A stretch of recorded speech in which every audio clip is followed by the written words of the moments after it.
Hey everybody. I'm your host, John Myers, live from Stillwater, Oklahoma. We have got a great show tonight. It's John Myers. Hey everybody. Gotta have my notes. It's John Myers from the Kicker UnMasked Studios. Gotta have my notes. Alternator. Hey everybody. We have fun. Hey everybody. Hit like and subscribe. Right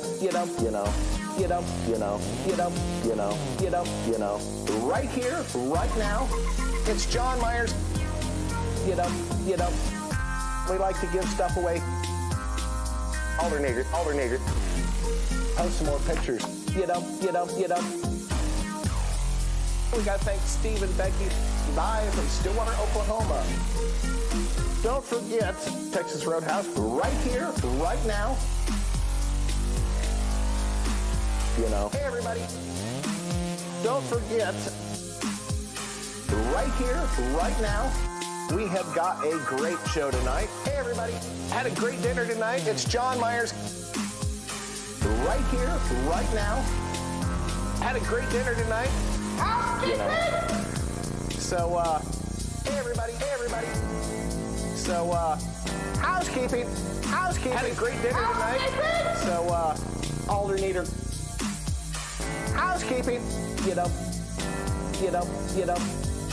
Housekeeping. 7:30 on Tuesday night. Housekeeping. From the Kicker UnMasked Studios. Housekeeping. Right here, right now. Hey everybody. So, it's John Myers. Hey everybody. It's John Myers from the Kicker UnMasked Studios. Hey everybody. From the Kicker UnMasked Studios. It's John Myers. Right here, right now. We have got a great show tonight. Hey everybody. We have got a great show tonight.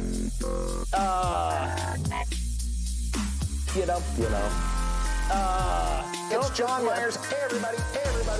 Right here.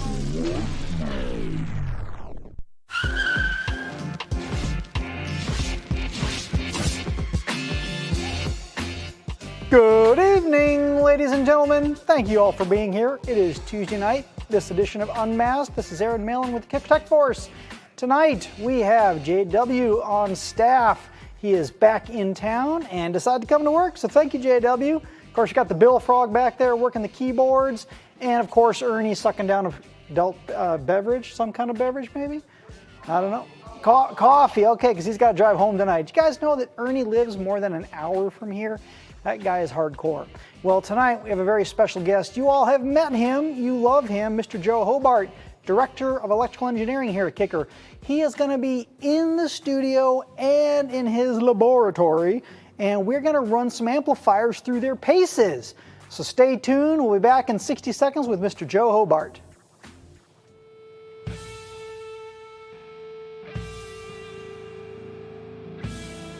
It's been a long road since the original Kicker christened that first pickup truck.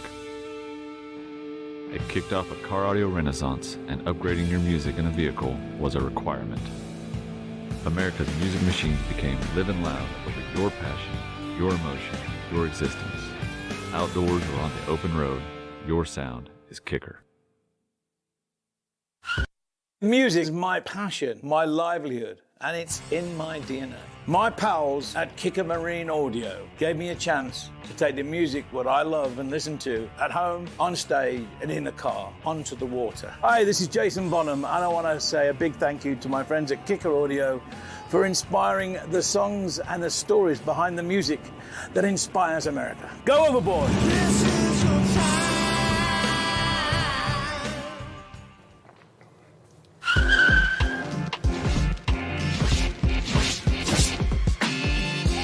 Welcome back, ladies and gentlemen. Mr. Joe Hobart, Director of Electrical Engineering here at Kicker.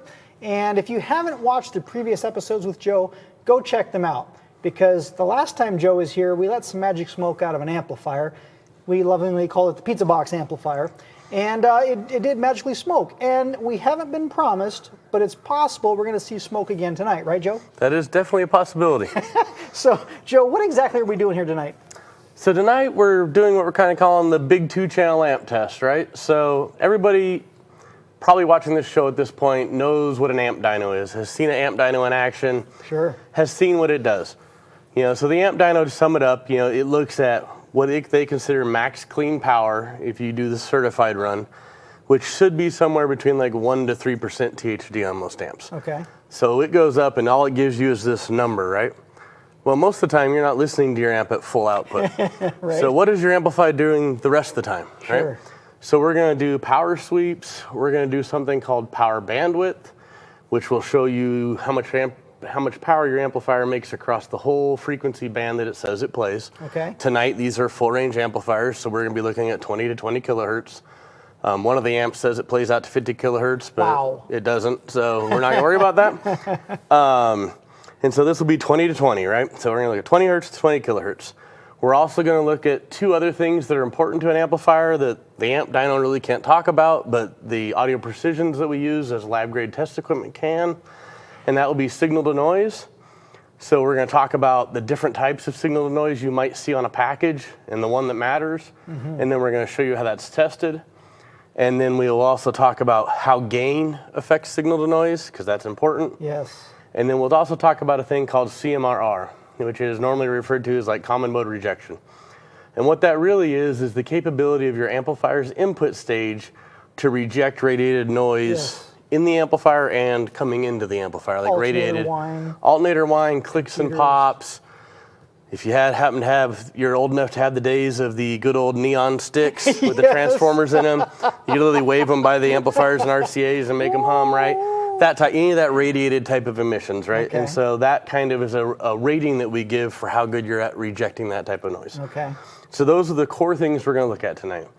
And then at the end, if all the amplifiers survive, we'll probably do a dyno run between 2 amps on the 8 audio precisions at 1%, 2% max power, and let them run until hopefully one of them doesn't die, and hopefully they shut off and do thermal rollback or thermal shut off like they should. So we're going to do basically a drag race at the end. We're going to try and break them under normal circumstances. Yes. Okay. So, no crazy 20% THD or anything like that. We'll get to about 1, and then we'll run them and see where we go. Good, good. Yep. All right, so that's a lot. And we're testing 4 amps tonight. 3 competitive brands, which of course we're not going to reveal because we're not here to bash anybody's amplifiers. We're just here to show you what Kicker does really well in amplifiers. Yeah, and other amplifiers, some of these will have good things, some will have some not so good. Some are good at one thing and not good at another, and we'll kind of just go through and show you what each one does and it doesn't do, as well as ours. Ours isn't perfect, right? It's no such thing as a perfect amplifier unless you have unlimited money and time. But we will kind of give you an idea of what the differences are that you can't see in normal, kind of YouTube testing, right? Yes, yes. What else are we going to do? So, real quick, all these amplifiers are 2-channel stereo amplifiers. Correct. 2 of them are Class AB, which for some reason the world is still in love with Class AB. And then there's 2 which are Class D, which includes one of ours. Yep. Class D. And they're all between 300 to 400 watts RMS per channel at 4 ohms. Correct. Yeah, so they're all bigger 2-channel amps, right? Big 2-channel. Yep. And we're going to be using our KXMA 1202, which we specifically designed for the KMTC 9 and 11-inch tower systems. If you look back here, I guess it's kind of out of the camera, but basically on our quad box demo, we've got 2 of the 9-inch cans, and that's specifically what this amplifier was designed for. So huge stereo power for the marine environment. Yep. All right, so anything else we should talk about before you head back to the lab? Probably should talk about what's sitting in front of me. Oh yeah, look at that. I'd almost forgot about that. Look at that. What is that? That is basically what we call a PP run of the Warhorse, so that's pre-production, so we're close. Cosmetically correct, physically correct, circuitry correct, like everything is what it's supposed to be. It comes in packaging, the whole 9 yards, right? So kind of get an idea. You can see some differences if you guys have noticed the original amps. You might have noticed that this was like white paint here. and this was more laser etching in the second version. Well, now we're actually die grinding in all the logos. We've gone to a cast badge on the other side, just to give it the higher end look and feel that this amplifier deserves. Yes. Heavy, compact, and puts out a ton of power. Brutal power. I can't wait till people start testing them. So earlier we talked about the birth sheet. Can we talk about that tonight, or is that premature to talk about the birth sheet? I mean, they are what they are. So we rated at 3,600 watts into 1 ohm, and the birth sheet said? This one's 4659, I think. So 4,659 watts for a 3,600 watt amplifier. Yeah, all these will have good headroom. They'll make good power. But my biggest thing with these is they're reliable. Like, you can sit there and cook an egg with them all day on a skillet, and they just work, right? You don't have to worry about them killing themselves. They've seemed to, in all of our testing, whether it be the Bronco, in our labs where we're very hard on them, these things have been really reliable these last 4 or 5 rounds once we got them dialed in. I'm excited to get these out there and see what people think of them. And next to you is a Solo X10, which is designed for 2,000 watts RMS, which means 2 of those, 1 of these, that's the hot setup. Should be about ready to go. Woohoo! We can taste the bass. All right, friends, we're going to be back in 2 minutes. Please stick with us. We got to get Joe back into the lab. We got to get our headsets on. We got to get the cameras set. So please come back in 2 minutes. We'll be right back.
I guess I lied. It wasn't actually 2 minutes. Joe is sprightly on his feet. In fact, true story, Joe and I have played many sports together, and he is way better than me at sports. He is a big guy, but he can jump and he can holler. So if he gets you into a sporting contest, the answer is no. Unless there's money on it, then yes. But he's going to win anyway. So anyhow, enough about that. So Joe, you're ready in the lab there. And so we're going to do the first of 4 tests. Are we going to test each amplifier, all 4 tests? Yeah, right? But easiest to hook them up that way. So it'll be 1 amp. We'll run it through all 4 tests. Okay. To go to talk about some stuff, maybe take some questions if somebody has some questions. Go to the next amp, go to the next amp, go to the next amp, right? Okay, that sounds good. So this first one is what I call the large AB amp because it's a large footprint. So we will start with SNR. Signal to noise ratio. Signal to noise ratio. This is the standard, what we call CTA test. And if anybody's not familiar with that, which you're probably not unless you're a dealer, CTA is the Consumer Technology Association.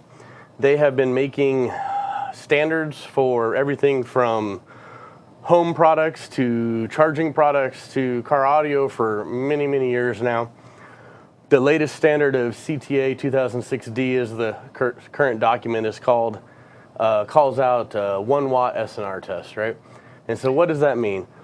Well, it means that you set the reference level of the floor you're looking at for 1 watt of signal. You turn the signal off, and then you measure the noise floor of the amplifier. So amplifier on, no signal, set up the AP, the audio precision, correctly to look for 1 watt noise, and then basically you hit go. And we're going to do this because I want to show you a few things about how amplifier gains work and why Aaron and his team is always probably out there preaching. Yes. I've heard them. Keep the gain low, keep the signal high, keep the gain low, keep the signal high, right? There's a reason for that, and we're going to show you what that reason is tonight. So in this case, this is a large AB amp. It's actually the most power of the bunch, as you guys will see, but it's a big amplifier. Here we go.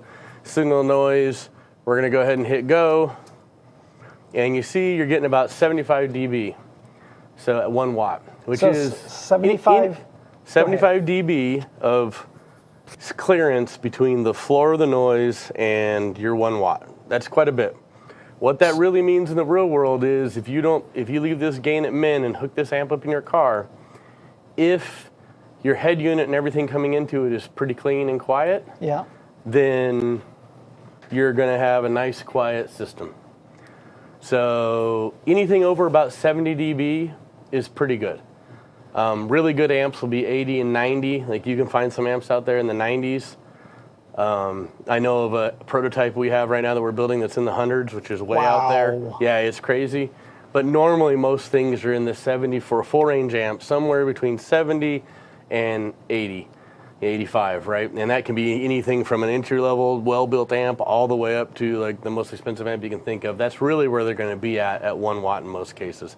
So really the range is normally 70 to 100, right? That would be like your worst to the best that you should use. Okay, If it's below 70, you're going to hear that background Yes. crackling noise, even with the gain at min. No matter what you do, you're going to hear it.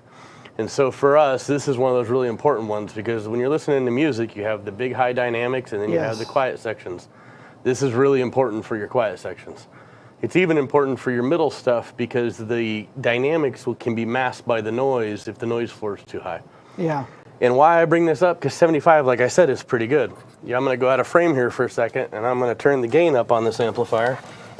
We can still see you. Oh, well, that's even better. You're just blurry, that's all. Okay. So I'll be back. So now this amplifier is at max gain. So I didn't have much for a signal source. I had to turn the gain way up. Okay. Let's go ahead and run that signal to noise again. We're at 51.6, 51.3 on one channel. That is going to be very, very loud. So your hiss is going to be about 70 dB almost in the car if you're listening to a normal pair of aftermarket speakers. So you're going to hear that every time you change a song, every time a song gets to the end, every time a song starts up, anytime there's a quiet section, you're just going to have this constant shh going through the background, right?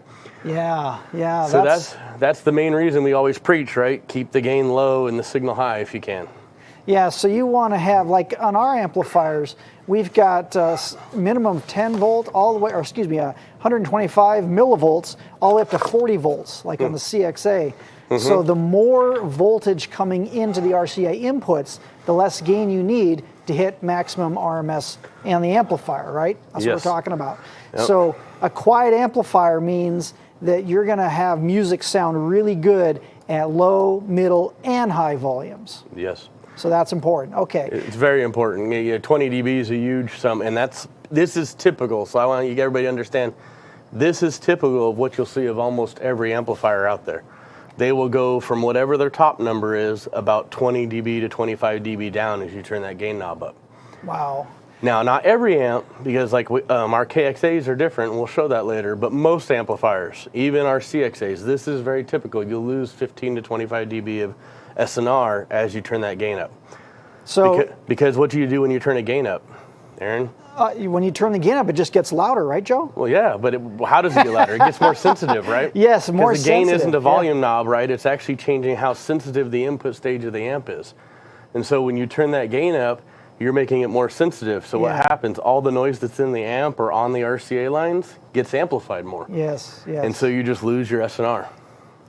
Yeah, so this amplifier that we're testing now, we're not going to, of course, divulge who manufactured it. Mm-hmm. But if you were a consumer and you knew what you know, so far, how would you feel about this amplifier? It's a good mid-level amplifier. Looking at this, right? The signal to noise is about where it needs to be. Okay. Hooking it up, to be honest, the connections were okay. None of them were great. I can't say that about everything we tested today. So sure. This one overall, from like if I was hooked it up and just did this, I'd be like, hey, not a bad amplifier so far. Okay. All right. Hey, we've got some questions from the audience. Let's take one of the questions that we've got here. Okay. So first question is Blake B. Thanks for being here tonight.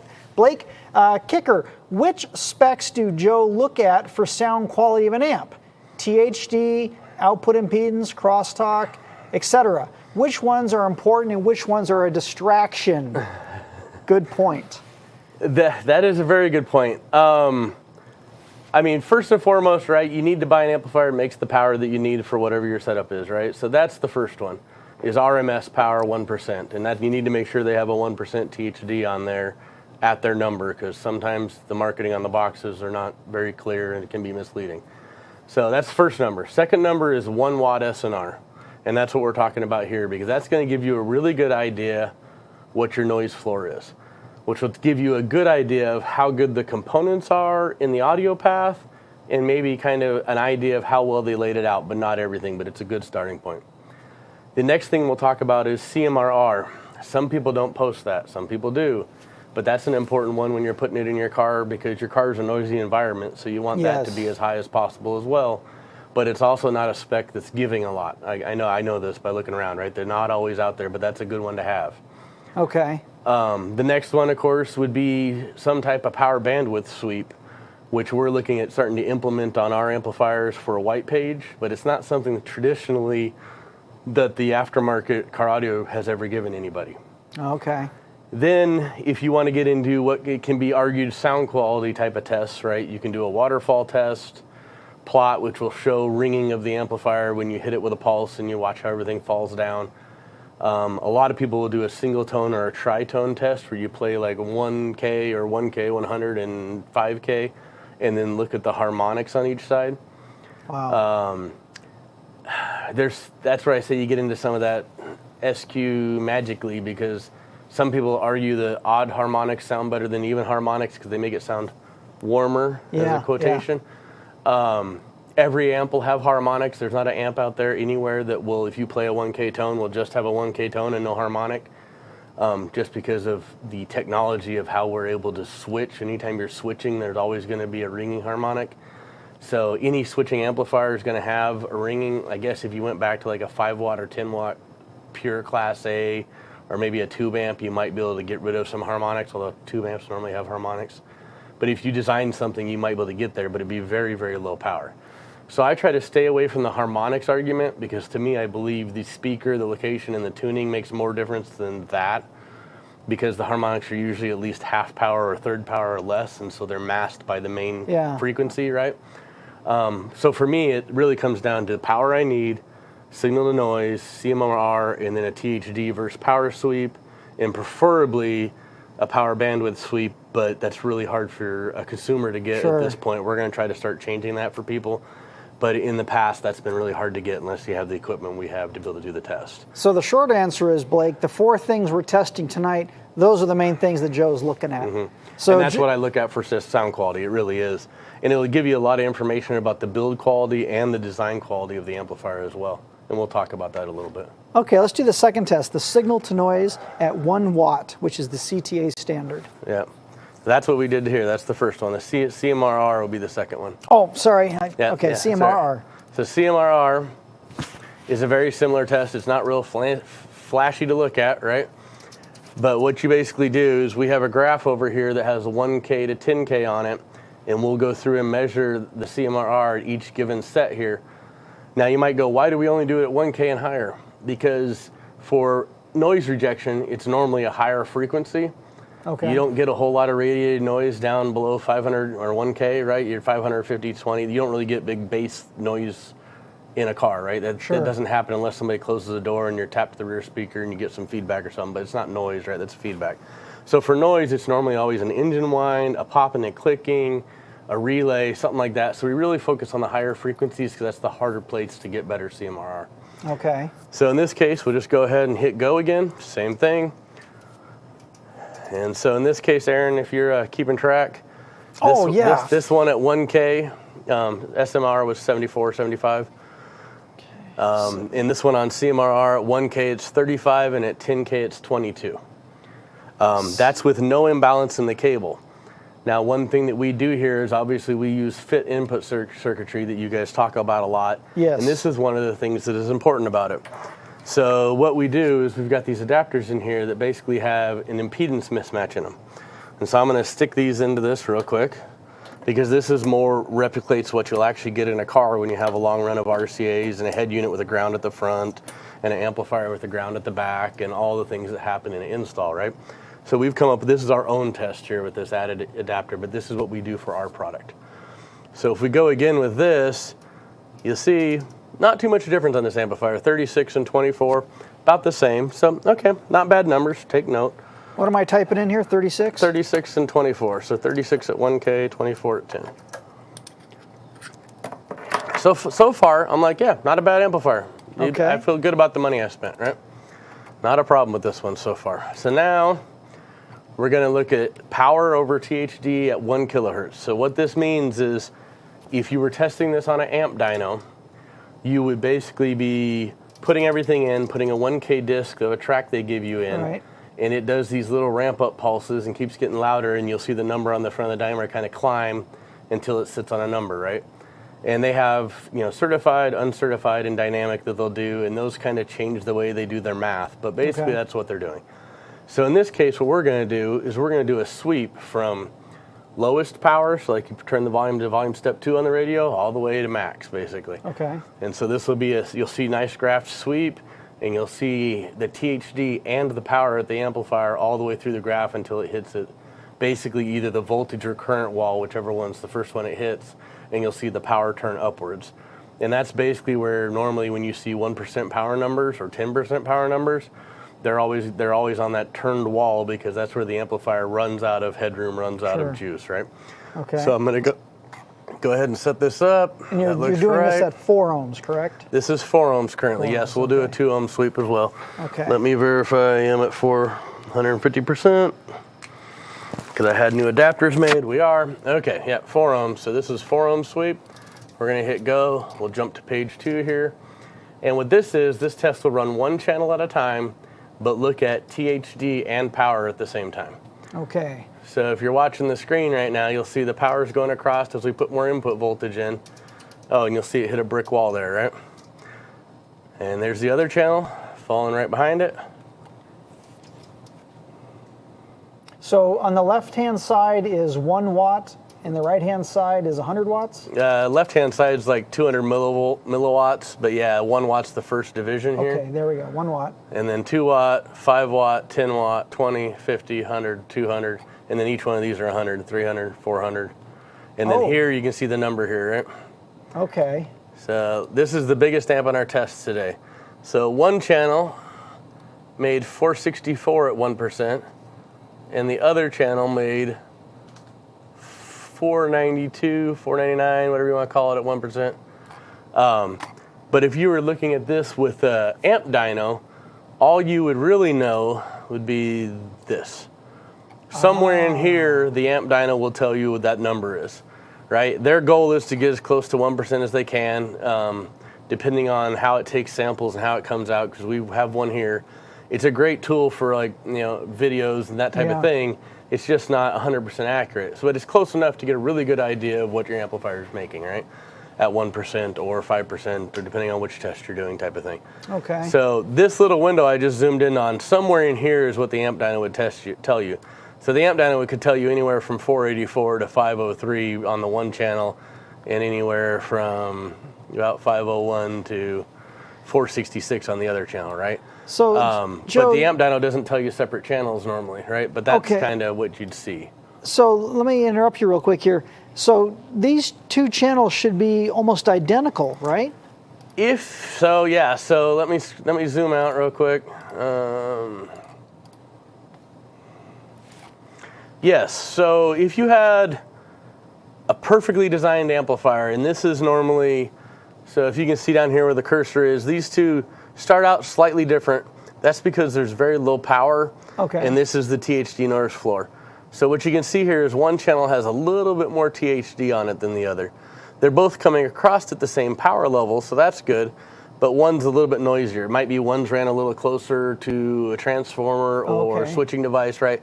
But as the power starts to come up, that noise is so low, you see it actually at about 7 watts crosses under the other. And then as something else starts to make power, probably the power supply, this side starts to go up a little bit.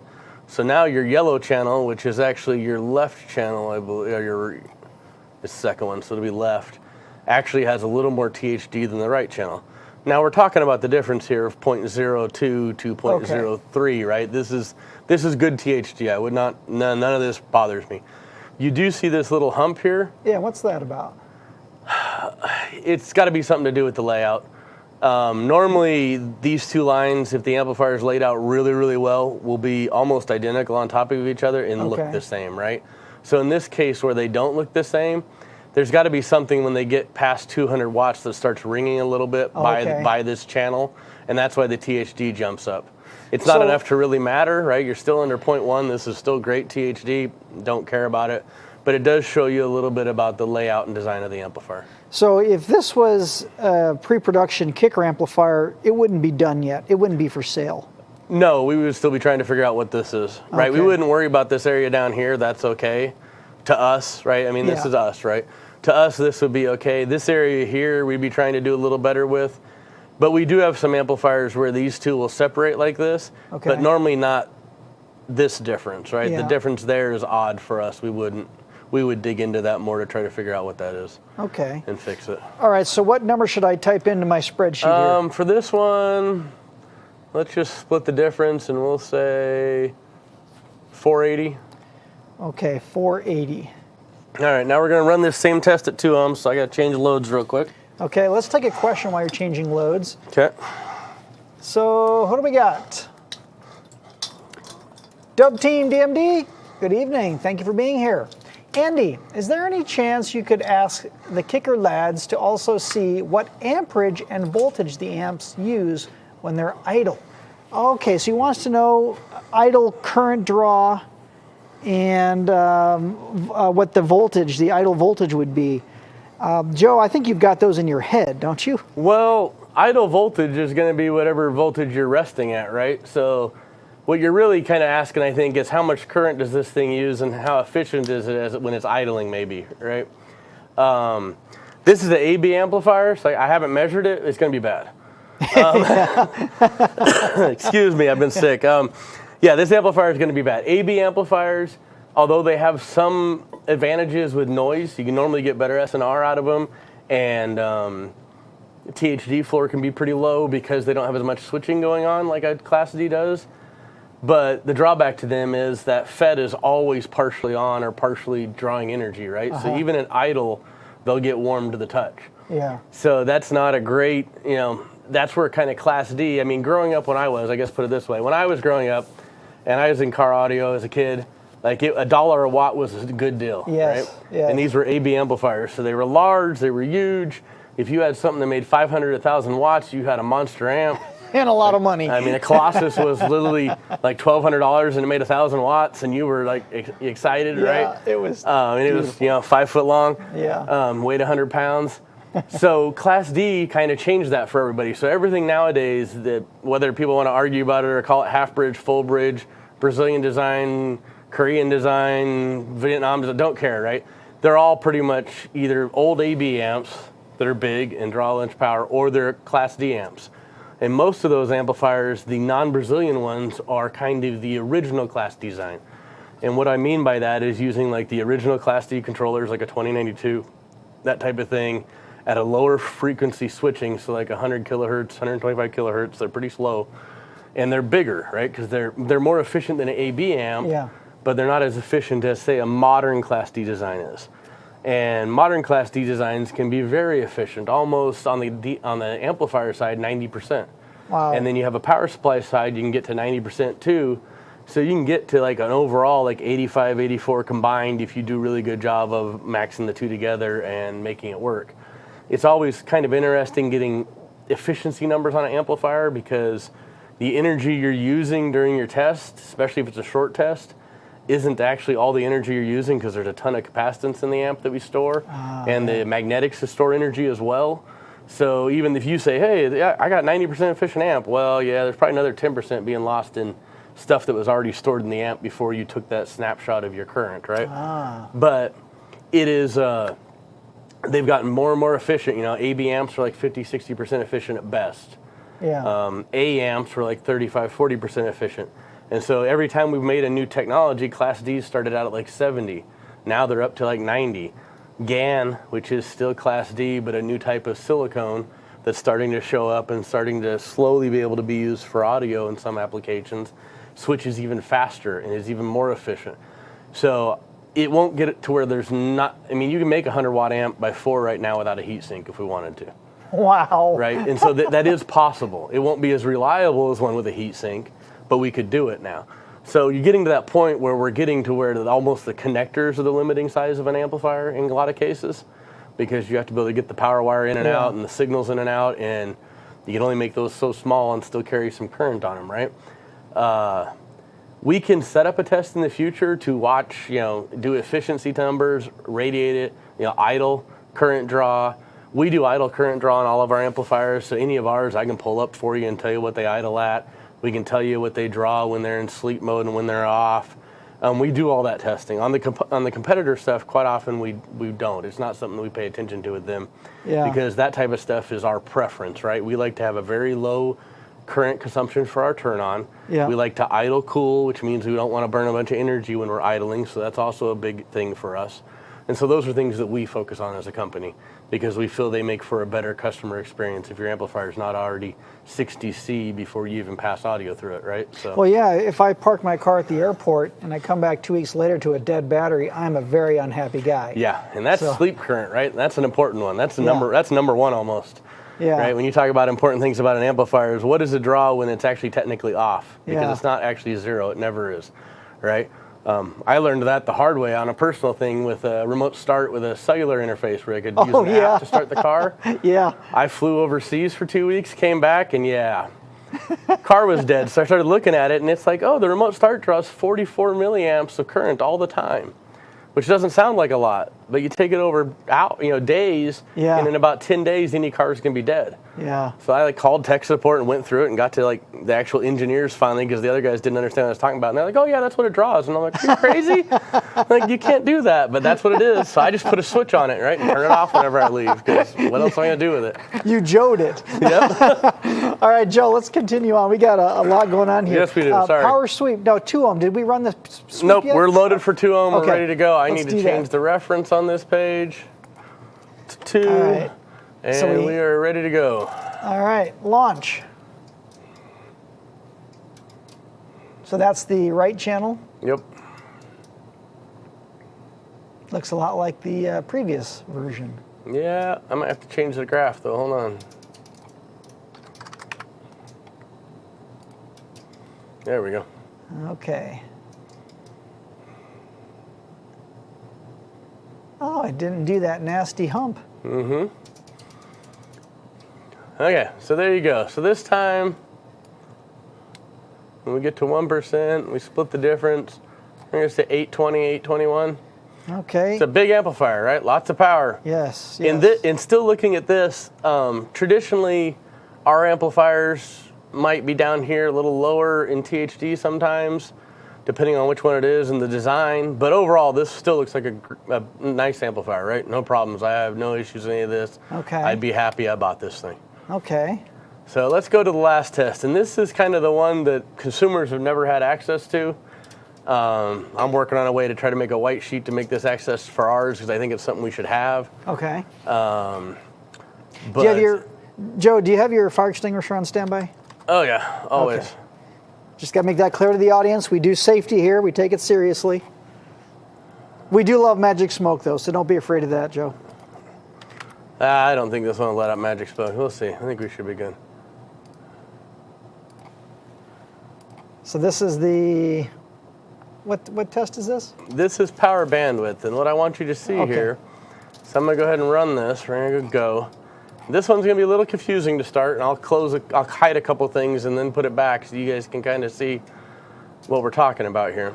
So right now, this is running left and right channels for power over frequency. So from 20 hertz to 20 kilohertz will be these top two lines that you'll see on the chart. Okay. The bottom line that has some bumps and stuff bouncing around on it is the THD noise. Okay. And that's actually the noise floor. And in this case, for this one, I need to go for a little higher reference, so hold on. And we've got 5 volts coming into the amplifier RCA inputs. Yeah, but I need to regulate it higher. That should be better. Let's run this again real quick. Okay. Yeah, we want to See give if it I its can best Well, I want to get it possible. close to 1%, so you get the best, scope that you can of this. Do you know the input voltage range in this amplifier? This one, it says it's 0 to 6, or like 150 to 6. but it's really, to get full power out of it, you need like 7.5 volts. So, Wouldn't that clip the input? Nope. I think they're just kind of trying to underrate the amplifier. Oh, okay. And so what they're doing is just running it at lower outputs to do that. So, okay, so these, now you'll see a yellow and what they call cyan. Okay. This light blue, which I don't know, I just call it something else, magenta or something, I don't know. So here you'll see, so at 20 hertz, one channel's making about 575 watts, the other channel's making about 550. And as the frequency comes up, you'll see it kind of balances out by 200 to one's making about 700 watts at 2 ohm and the other one's making about 650. And this is where it gets weird to me. So on a Class D amp, you should see a little top end fall off here, but it should be kind of steep normally. Okay. On this amplifier, it's got this big, huge, from 3K on, it just starts to lose power. And it drops all the way down to almost 450 watts by the time it hits 20 kilohertz. So this to me would be the first thing I've seen on this amplifier where I go, that, and there's quite a bit of power difference between the two channels, right? That could just be a high tolerance potentiometer in the gains pot. It could be high tolerance parts in the audio pass. So every cap, every resistor, you can buy them at like 1% tolerance or 5% tolerance or 10% tolerance, right? They have, and of course, the tighter the tolerance, the more expensive they are, right? Sure. So people always ask, like, what's the difference between a CXA and a KXA amp besides the cosmetics, right? Well, those are some of the things that get different, right? The tolerance, it gets increases on those parts to get better numbers, better results, better, everything. And so it's a combination of multiple things like that in a design that make for a more expensive, better amplifier, audible-wise, right? Audio-wise. Yeah. So in this case, this is, even with these two channels split, you're talking about 50 watts at 600. We can actually convert that into dBr, which will kind of let you see what it looks like acoustically, right? So, because like everybody knows, like 1 dB is about where you can hear a difference. 3 dB, you can definitely tell something's definitely wrong. Yeah. And so you look at this in dB, and it's really like 7.2 versus 7, right? So, okay, not too big a difference. You look over here, though, where the power runs down, and it's the difference between 7 and 5. So this you would hear, right? So this that happens up here, you will hear. This down here at 20 hertz, you could maybe tell if everything was the same, but in a car, with the acoustics of a car, you're never going to know that.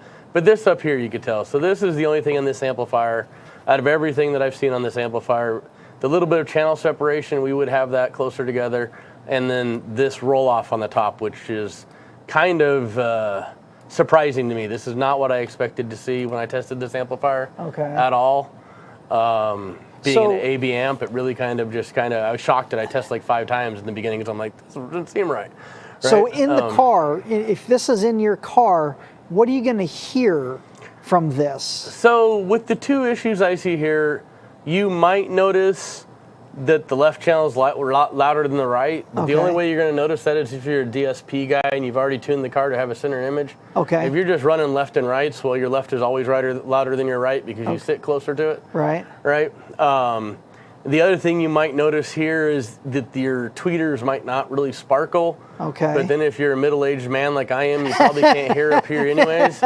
So, if you're younger, yeah, you might notice that a little. But that's the only thing I really see here. The rest of this, nothing great, but nothing bad. This is a nice little amplifier, well, nice, very big amplifier. So, and about approximately how much is this amplifier retail? I bought it on sale for like $600, I think.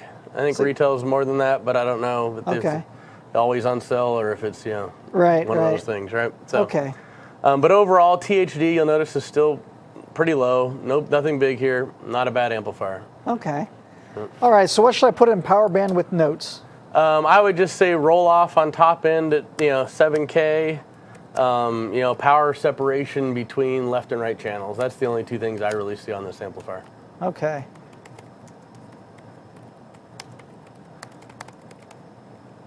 All right, good. So let's take another question while we are setting up the next amplifier. What do we got?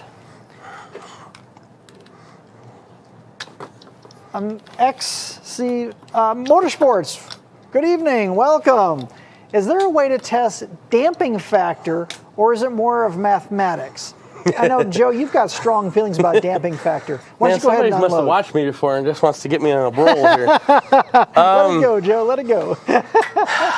I grew up in the era of Robert Zeff and Zapco and that type of stuff. So for the longest time, when I was younger, dampening factor was really important to me when I was selling and doing car audio. Unfortunately, as I started to learn how things worked and started doing the math and figuring things out, dampening factor is one of those marketing numbers.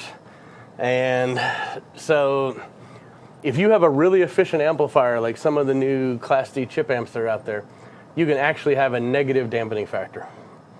Negative damping factor, right? Instead of it being like 1,000 or 100, it could be like negative 100, negative 200. And the reason for that is the dampening factor is a mathematical equation of a few things on the output and efficiency, and its goal is to tell you how well the amplifier can control the speaker. Okay. Well, if you're on Kicker Car Audio or Edge of Car, you'll probably seen I've posted something. Andy from Audio Frogs posted some stuff showing the math and showing why it doesn't matter. Looking at dampening factor on an amplifier is like looking at how fast your car could go if it didn't have a body, right? So if you took the motor and your chassis off your car and just put the motor and some tires on a two-wheel car and shot it down the road, yeah, it might be able to do 200 miles an hour. But that's not really the factor on how fast your car can go, right? Right. And that's the problem with dampening factor is the people that market it as a benefit failure to take into account that the speaker has 500 times to 600 times more to do with the dampening factor and how quickly the speaker comes back to rest than the amplifier does. Okay. And if you start doing the math, like the difference between a amplifier that has a dampening of 1,000 and an amplifier that has a dampening of 100, the difference at a 100-watt amp is like 1 milliwatt of power dissipated 1 fraction of a second faster. Yeah, so... And so really, a higher impedance speaker will have better dampening factor than a low impedance speaker.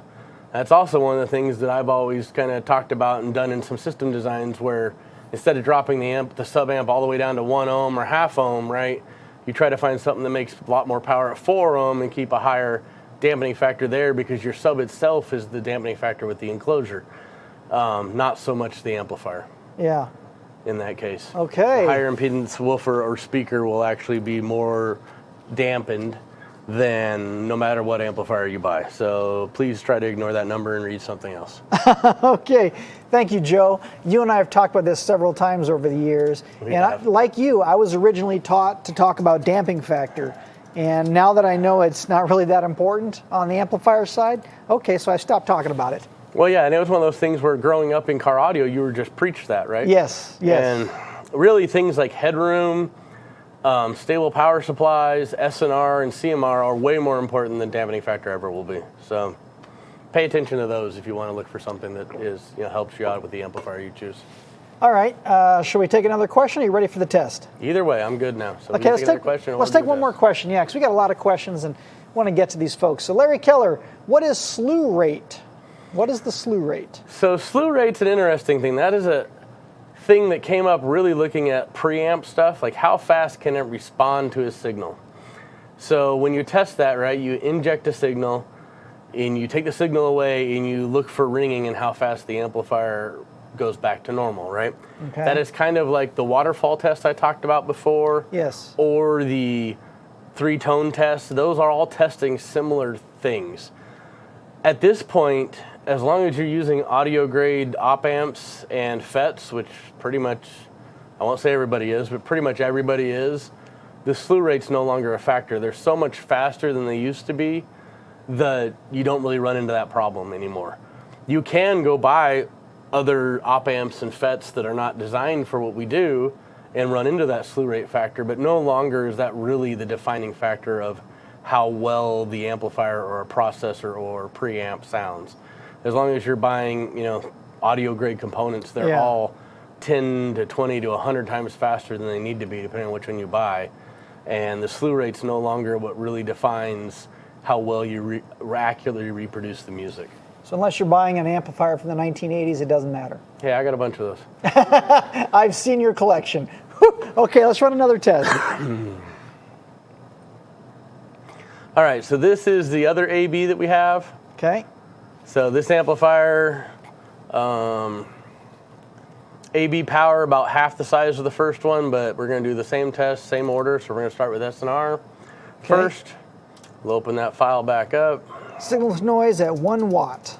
Yep, signal to noise at 1 watt. Minimum gain. It is on. Everything's ready to go. All right. And you've got 84. 84. Wow, that's substantially better than the previous amp. Mm-hmm. You want to make sure everything's right here real quick. Hold on. Yep. All right. Wow. Yeah, 84. Okay, so better design in that respect. Yeah. Okay, better max design in that respect. Max gain. Max gain. Let me get over there real quick. So again, max gain is if you've got a source unit with very low output voltage and you've got to turn the gain much higher to get rated power. Mm-hmm. And when you do that, then you're going to get what you get, right? You're going to get more noise. So for this one, I can hook these up. All right. Should I take a question while we're doing that? Yeah, go ahead. Okay, let's take a question, please. All right. SJC Audio Guy, thank you for being here. Good evening. What is the acceptable variance in channels? And does the stereo separation matter on a mono amp? Variance in channels, what's acceptable, Joe?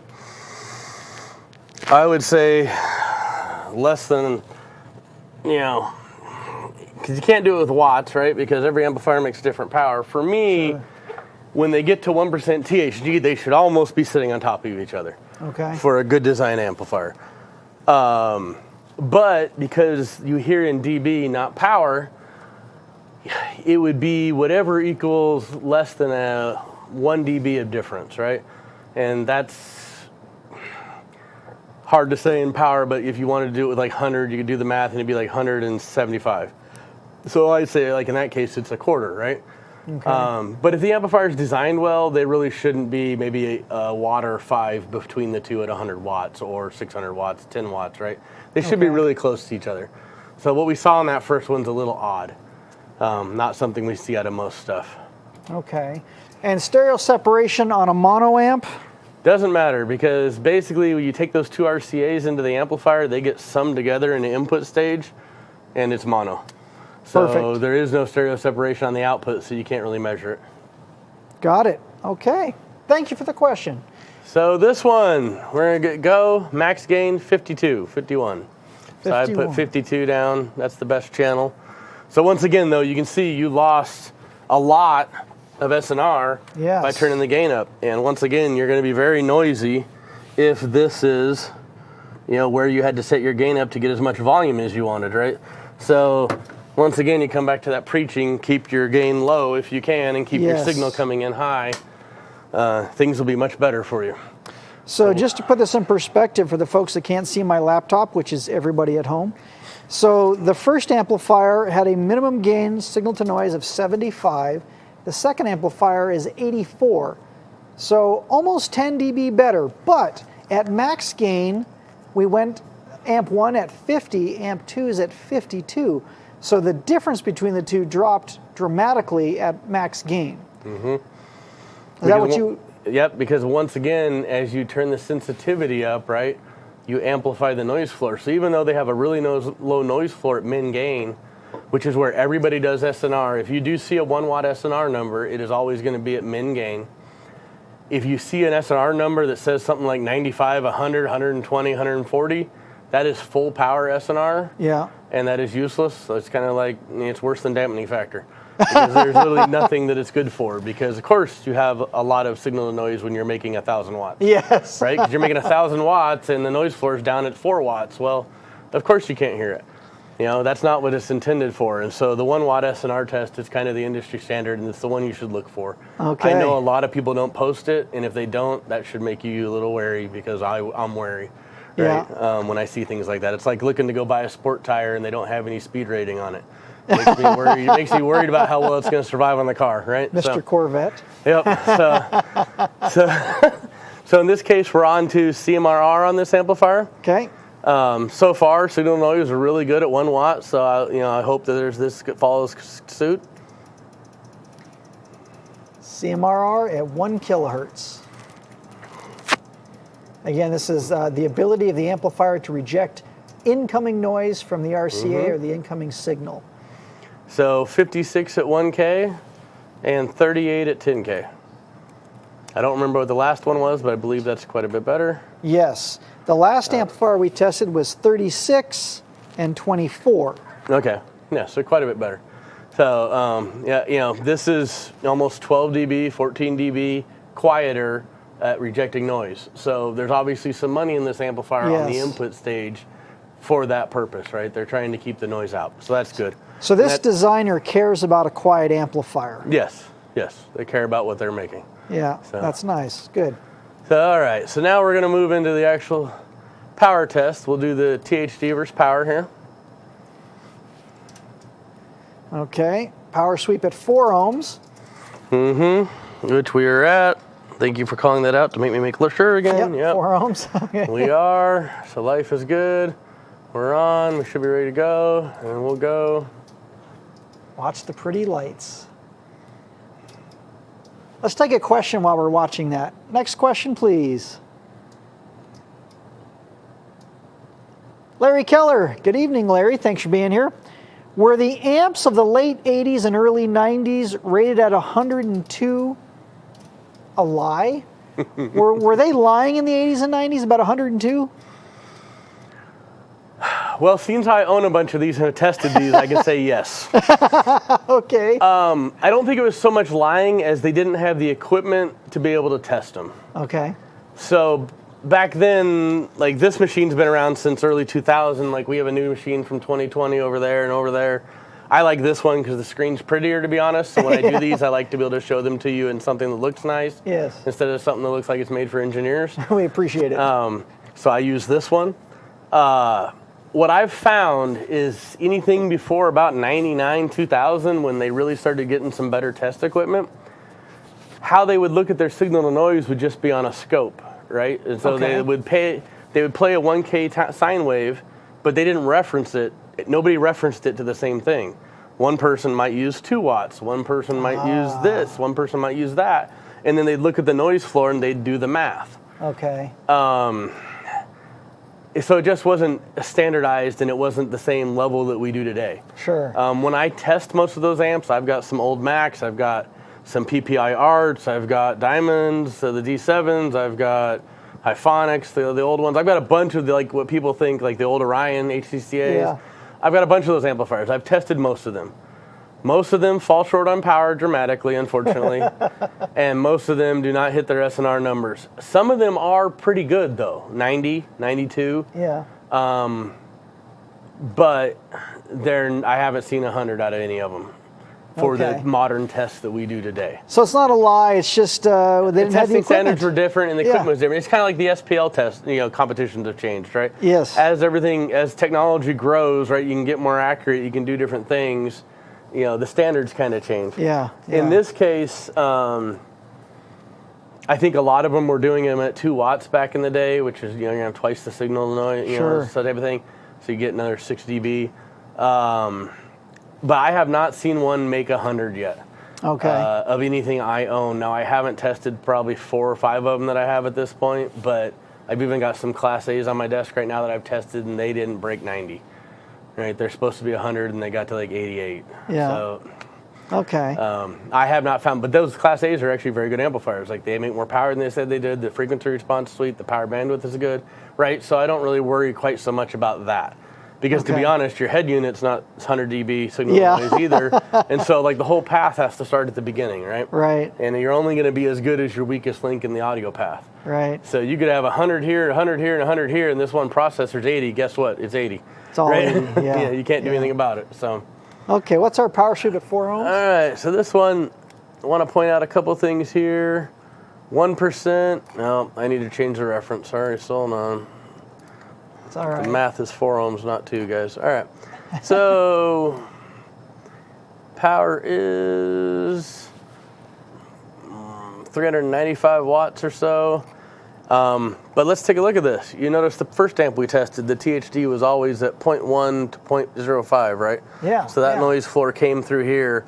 and they separated quite a bit. So what do you see here? You see a little bit of separation down low, but very little, and we're all the way down at 005, right? This is a really quiet amplifier. Wow. Comes down here, they cross again, so you see that's kind of normal. Yeah. But then when they get past this mid-power range, and this is an AB amp, so you got to remember the FETs are what they call biased, so the FETs kind of change how they work across the power band. When the FETs start to work together, they come back together, and you can see how close they are here. We'll zoom in, right?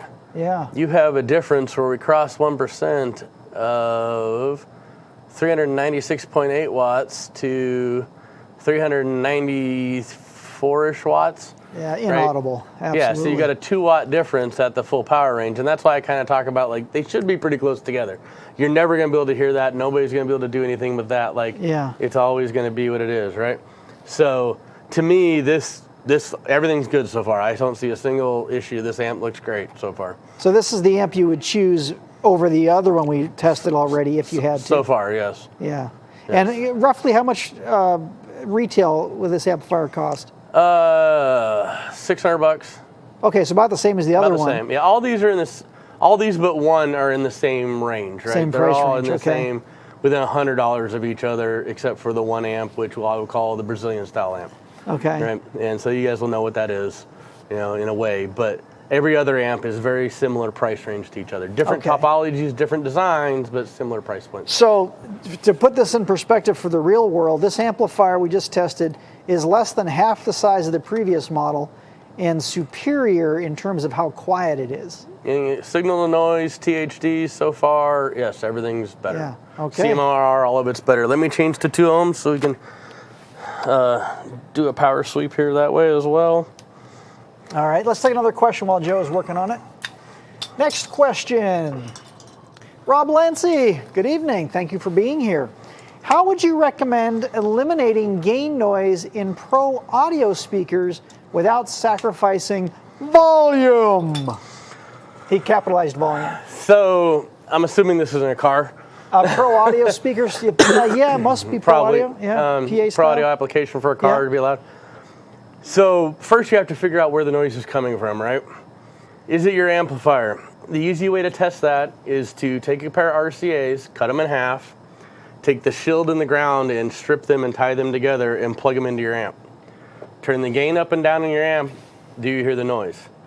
If you do hear the noise, turn the gain down until you no longer hear the noise. Then plug in the next stage. Does the noise come back? If it does, go to the front stage of that and do the same thing on its inputs if you can. If not, bypass it, go to your head unit or whatever if there's anything in between it. You'll find the noise problem, right? The easiest way to set gain in that case, if you're just worried about the hiss, is take those what we call RCA shorting plugs, plug them into the amp, adjust the amplifier till you no longer hear noise, and that's your max amp gain. And that will take care of your noise problem, unless your noise problem is coming from upstream. And then you need to isolate each one and listen to it until you find the noise. I can tell you this, normally most people set gains 25 to 50% higher than they actually should be if they were setting gains not to be in clipping. Because you can't really hear distortion, especially in a woofer like a sub, until like 15, 20%. In mids, when I've done training classes and had people raise their hand when they hear the clipping, most people is 5 to 10%. That's still a lot of gain knob before people can hear the distortion. And so normally when, like I said, you lose SNRs, you turn the gain up, right? So normally in most cases the gain's too hot. And that means I know it's not as loud, but let's remember the gain knob is not a volume knob. A gain knob is meant to match the output source impedance and voltage to the input of the amplifier. And so you can do that by buying a cheap scope on Amazon. Aaron's trainers are teaching a class on this where you can look and see when things clip. And then bring that voltage down, do the next voltage. And it might be you just need more power, right? And if that's the case, you need to buy another amplifier that has cleaner signal to noise and more power, right? Good question, Rob. Thank you. Thank you. That was a good one. So let's run our 2 ohm power sweep. All right, so let's make sure I changed 2 ohms. I did. All right, let's go. A few years ago, I was doing a training in New Mexico, and the shop manager had taken out his CX amplifiers and he upgraded the KX amplifiers. And he said, Aaron, I got to tell you, I don't think it's as loud. And so we looked at his system, we talked about it, and I said, so did you use the proper test and setup? Because you know the KX bass knobs, or the KX gains, they light up with the test tones and at 1%.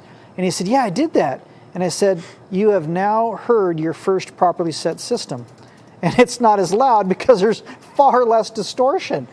Yeah, it's rough, and there's a reason, like, we've fought back and forth on, because we have the capability as a company, we could literally limit our amps to make 1% THD and nothing more, or 10% THD and nothing more, right? Yeah. But if we did that, people are going to be like, well, not allowed as the other 1,000-watt amp. That's because that other 1,000-watt amp, you're clipping to 1,800 watts, and it's just clipped, right? And so we haven't done this, but it's something we've kicked around, right? Because as engineers, we're always like, well, they shouldn't be playing it distorted, right? We should make it clean. And it's like, oh, yeah, but that's not going to go over well, so we try not to do that. But setting a system up properly gain-wise is pretty easy nowadays for less than $100 in tools. Yeah. And anybody that's spending $400, $500, $600, $700, $1,000 on their system, right, that should just be something that they really invest in, because they'll use it over and over and over, not just for car audio, for when their house electricity doesn't work, or for when car has a problem, right? That same tool can be used for so many other things, and so it'd really be helpful, and that's something that we, you know, you guys are training on hard, and that we keep pushing, because it would be big for everybody to start realizing, you know, power is cheap now. When I grew up, it was expensive, right? So you were always clipping everything. Yeah. Nowadays, power is cheap, so there's no reason to be clipping the amplifiers anymore. You should be able to find something that matches your budget for what you need. Side note, Joe, we've got an upcoming Unmasked where Jacob and John are going to go through basic tools and how to use them in car audio. So that'll be a really useful segment for our audience. So that should be a good one. All right, we ran the 2-ohm power test. Okay, what do we got? Same thing, looking at it, you know, slight change. It crosses down. It doesn't actually cross down here. This one starts to ring a little. So that's just the power supply probably starting to ring, and this one's closer than this one is. Still, you're way down here at 0.004. That's, nobody cares, right? Let's be honest. Quiet. Come over here. This is where you're hitting what is normally your voltage wall, right? So if you have a amplifier, all the amplifiers have a power supply inside of them. That power supply could be 60 volts positive, negative, or it could be just 100 volts positive if it's a single rail. And whenever you see this corner here like this, that's telling you that the output devices hit the voltage of the power rail, and that's why THD just goes up from there. Okay. So really between here, you're already at 572 watts where it hits the corner, and when we call it at 1%, you gained like 60 watts, right? But really all you're doing is getting more distorted, but it makes more power, but it hits a pretty hard wall here. So this one's 644 watts. We'll zoom in here to see what the difference is between the two at 2 ohm, and you're talking about 641 versus 645, so there's a 4 watt difference. That's a very well done, so far nothing to complain about on this amplifier. This is awesome. So that's the one you would buy at this point? Yeah, completely. Wow, same money, less than half the size, and a superior amplifier. Yeah, this one's, like I said, the other one does make a little more power, right? But this one definitely is the better amplifier so far as we're seeing. All right, so we should be good. Ready. That should be good. We'll turn these outputs on and we'll hit go. Now this is the power bandwidth one. Power bandwidth, okay. And the pretty lights. Yeah, pretty lights. So the green one is distortion? The green one's THD. THD, total harmonic distortion. So the green one goes to this graph on this side. Over here on the left, or on the right, sorry. Okay, on the right there, okay. All right, let me turn off the signal so we don't keep the amp cooking. All right, so what do we have here? We look at this, I'll delete one of these SNR lines because they're pretty close to each other, so there we go. So the frequency response, right, we make 600 watts at 20 hertz, rise to about 625, and then drop to about 560 in the middle range here, and then kind of rise again with a smiley face, and then drop down to about 520 watts. THD, go ahead, Aaron. Oh, I was just going to say, so the amplifier is not making the same power across the audible bandwidth. Nope, and this one's unique because it's like a smiley face, whereas the other one dropped on both ends like a rounded, a hump of a mountain. This one's more of a smiley face. This surprised me as well, but this one is much less dramatic than the other one was, right? So you're talking about a 20 to 60 watt swing here, and then right here at 20K on this one channel, you're down 120 watts maybe. So we'll look at that in dBA, like we were talking about before, to kind of make it a little more easy to really see how much you can hear. And so here, right, pretty close to each other. There's less than 0.2 dB of a difference, so you're not going to hear that. But from here to there, so we're going to call this 6.4 when it turns, right? In here you're at 5.6. So there's almost a dB of difference. So you could maybe tell that this amp wasn't quite so bright if you could hear 15K and up. Okay. So not really anybody's going to hear this. Could you measure it? If you had a really good pair of tweeters that were on axis, yes. Yeah. If they were off axis, probably not. Okay. So this, even though this isn't flat, this so far would still be the one I choose. One thing that's kind of a little surprising here is this. So you notice the THD, when you hit 100 hertz, rises dramatically. Yeah. That tells me that most likely the biasing is slightly shifted towards being better sound quality up here than down here, probably. Or the power supply is just falling apart. But I don't see the power dropping off that much there. So I don't really think it's power supply. But then, I didn't design this amp, so I could be completely wrong.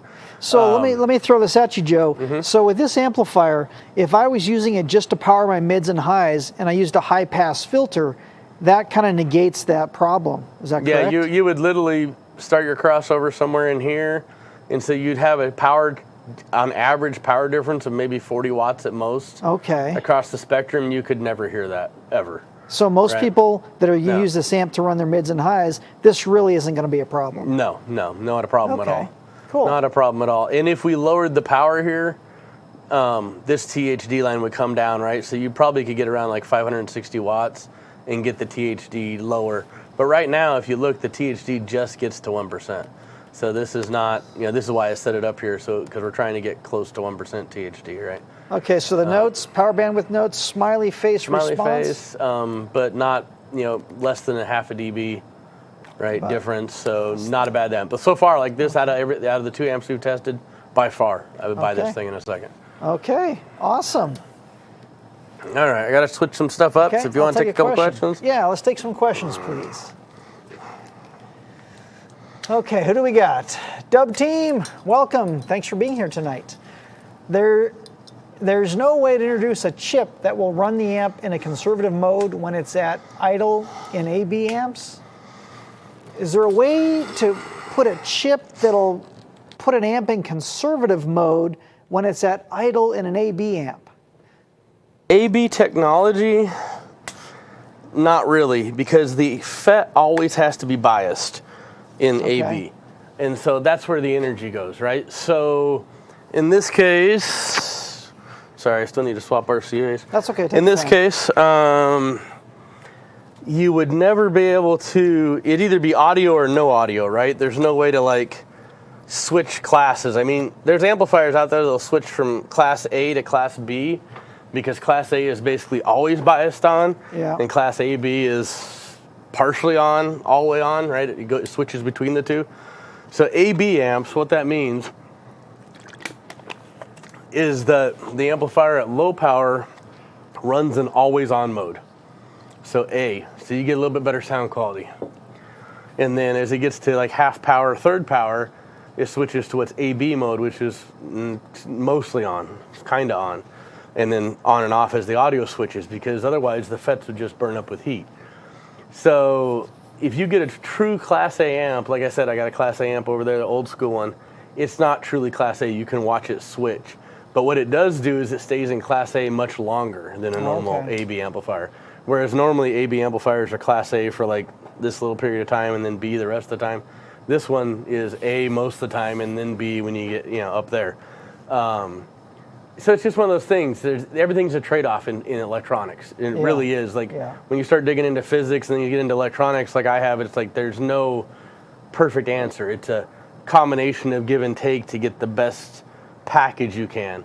And that's why we've seen what I would call commodity amplifiers that people buy from Asia Yeah. where some people have bought them and done a little changing or tweaking to them because they have a little engineering. Yeah. And that amplifier works better, is more reliable than the 20 others that are in the same chassis. It's because they, optimize that design a little bit. Yeah. But so much of an amplifier is determined by the parts you pick, but really the bigger factor is the layout of the amp.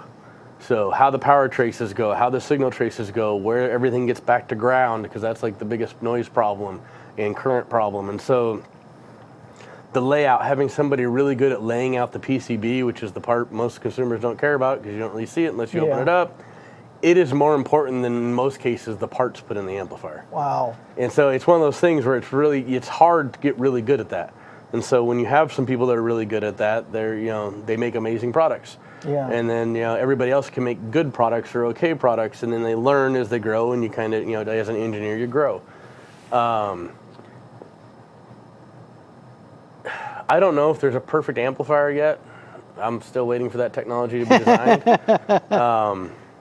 But I mean, we keep moving forward and keep getting better, and GaN has some bright spots that could be a good mixing of A, B/D, right? So there might be a middle ground there, type of thing.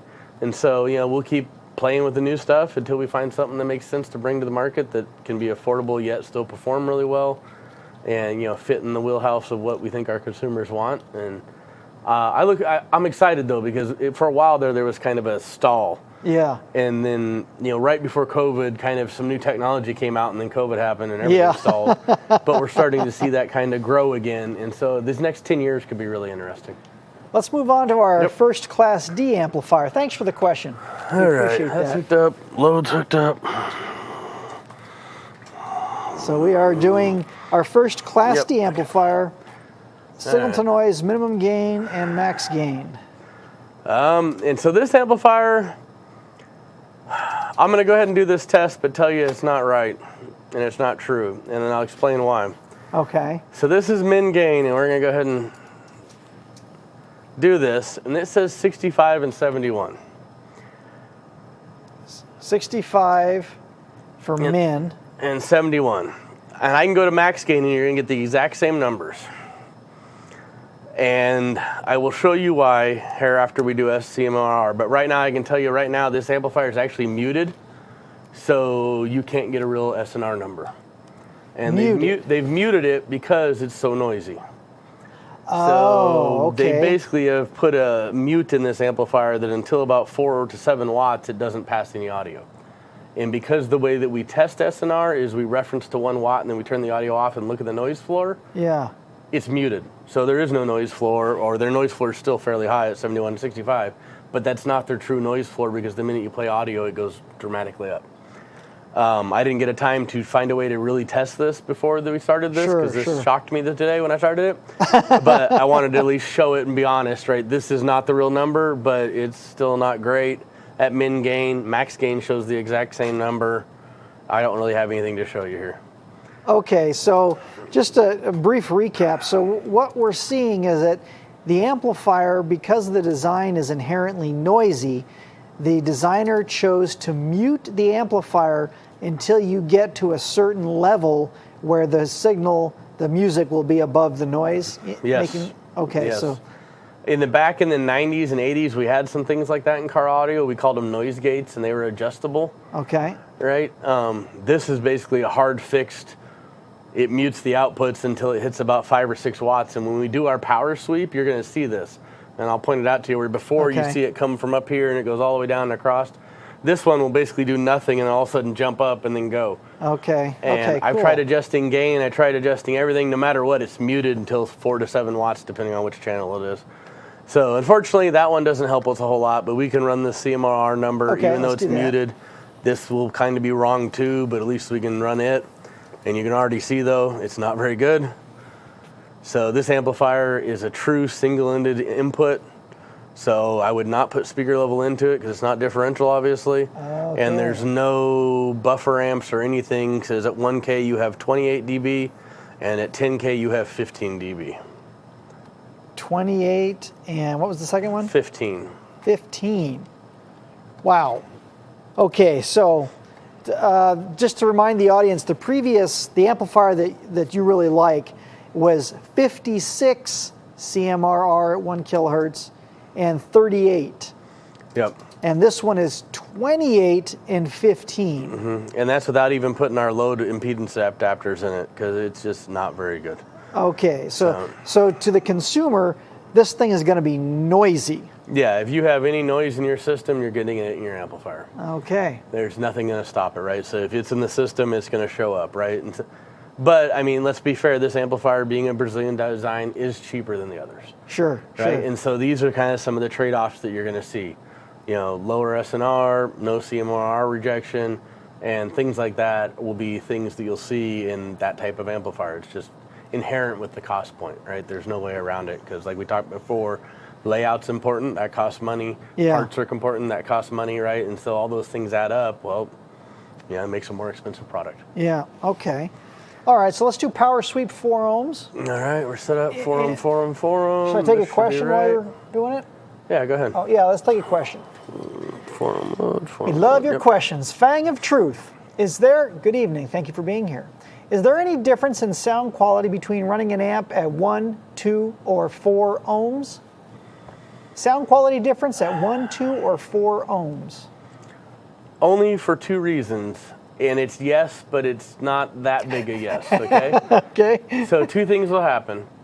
The lower you drop the impedance load on the amplifier, the more current it will draw. Yep. So even if you have an amplifier like some of our CXAs that makes similar power, as we call it, between 2 and 1 ohm, Right. they're still going to draw almost 40 or 50% more current at 1 ohm than they do at 2. When you draw more current, you make more noise.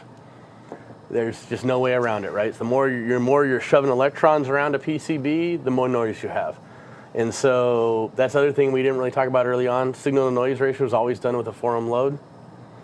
You know, it's referenced to a 4 ohm 1 watt number, not a 2 ohm or 1 watt number. Okay. So as you go down, you draw more current, and also at 1 watt, you would need less output voltage to make 1 watt, so your SNR number goes up. So yes, as you go down in impedance, the measurements, that's kind of vicarious, right? They would all be referenced the same if they're all referenced the same. But what happens with the current draw through the amplifier, yes, it will be noisier. Also, like I talked about before, the biggest thing that has effects to do with your dampening factor is the final impedance of your load. So if you have an 8 ohm load, you're going to have an 8 ohm dampening load on to do the math in the dampening factor, and I can actually post that later if somebody wants it, how to do the math. And that will give you this dampening factor, right? But if you have a 1 ohm load, you're going to have a much lower dampening factor because of the lower impedance.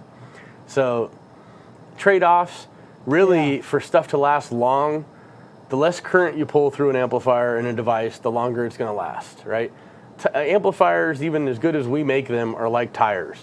The harder you use them, sooner or later you're going to wear them out, right? Because you have stuff switching 100,000 times a second. You have all this stuff going on. The more current you pull through it, the more spark that happens every time that switches, right? Sooner or later, even though we design all our stuff to be used within the product spec, there is a life cycle on that stuff. Yeah. And just like a tire, the harder you use it, the sooner it's going to die. You know, Right? another good way to answer this question is if you look at the vast majority of home audio speakers, they're 8 ohm. Mm-hmm. And they do that for this very reason, that things sound better. Less current, more power. That's They right. also have the advantage of running off 110 or 220. So they have a higher voltage rail without having to boost the voltage rail, right? That whole physics thing, Yeah, the Joe. whole physics thing comes back, right? But 8 ohm speakers, like I said, each time you go down, you're going to lose some dampening because the speaker is the main thing that does dampening. And then at the same point, you're going to draw more current. Yeah. So like on our amps that make similar power at 2 or 1, if I was a dealer, everybody would be leaving my shop at 2 ohms, even though they might get a little less power. Yeah. They're going to have a lot better long-term experience than they will at 1 ohm. Even though 1 ohm works and will last for 20 years, the other one might last for 30, right? So it's like, it's a trade-off, just like everything in life. Like I said, electronics is all trade-offs. And so if you can wire it higher and get the output and the power that you want, wire it higher. Well, and just a quick side note on this, in subwoofer systems, if I ever had a customer in my retail days that was consistently blowing stuff up, I would wire his subwoofers to a 4 ohm load instead of 2 ohm load. Or if he had a 1 ohm amp, I'd wire it to 2 ohms. And audibly, it's almost no difference to your ear, and you almost never blow up the subwoofers because you're just running less heat, less power, less everything. And Yeah. so that's a great way to make a system more reliable for the long term as well. Yeah, that's why I wanted to like show the dBRA number, right? When the power number's half power, you're like, oh my God, it's half power. But then you turn it in dBRA and you're like, oh, Yeah. it's a couple dB, right? can't It's hear not the that difference. much, right? You can barely tell the difference, right? So unless you could AB it real quick, you're not going to know, Yeah, right? So, no. all Power right, sweep so we 4-ohm. are on 1 kilohertz power sleep 4-ohm for the little Class D amplifier. All right. Oh, there's that brick wall. Yeah, look at that. About 8.5 watts. All of a sudden the signal shows up. This was really surprising the first time I saw it. Like I said, testing these amps, we spend so much time doing our own designs Yeah. that when I break out and we start doing these, every once in a while I'm like, what? Why did they do that? Yeah, what is going on here, right? And so then you start looking at it and you're like, oh, I see what they're doing. But yeah, it's not something I'm used to seeing.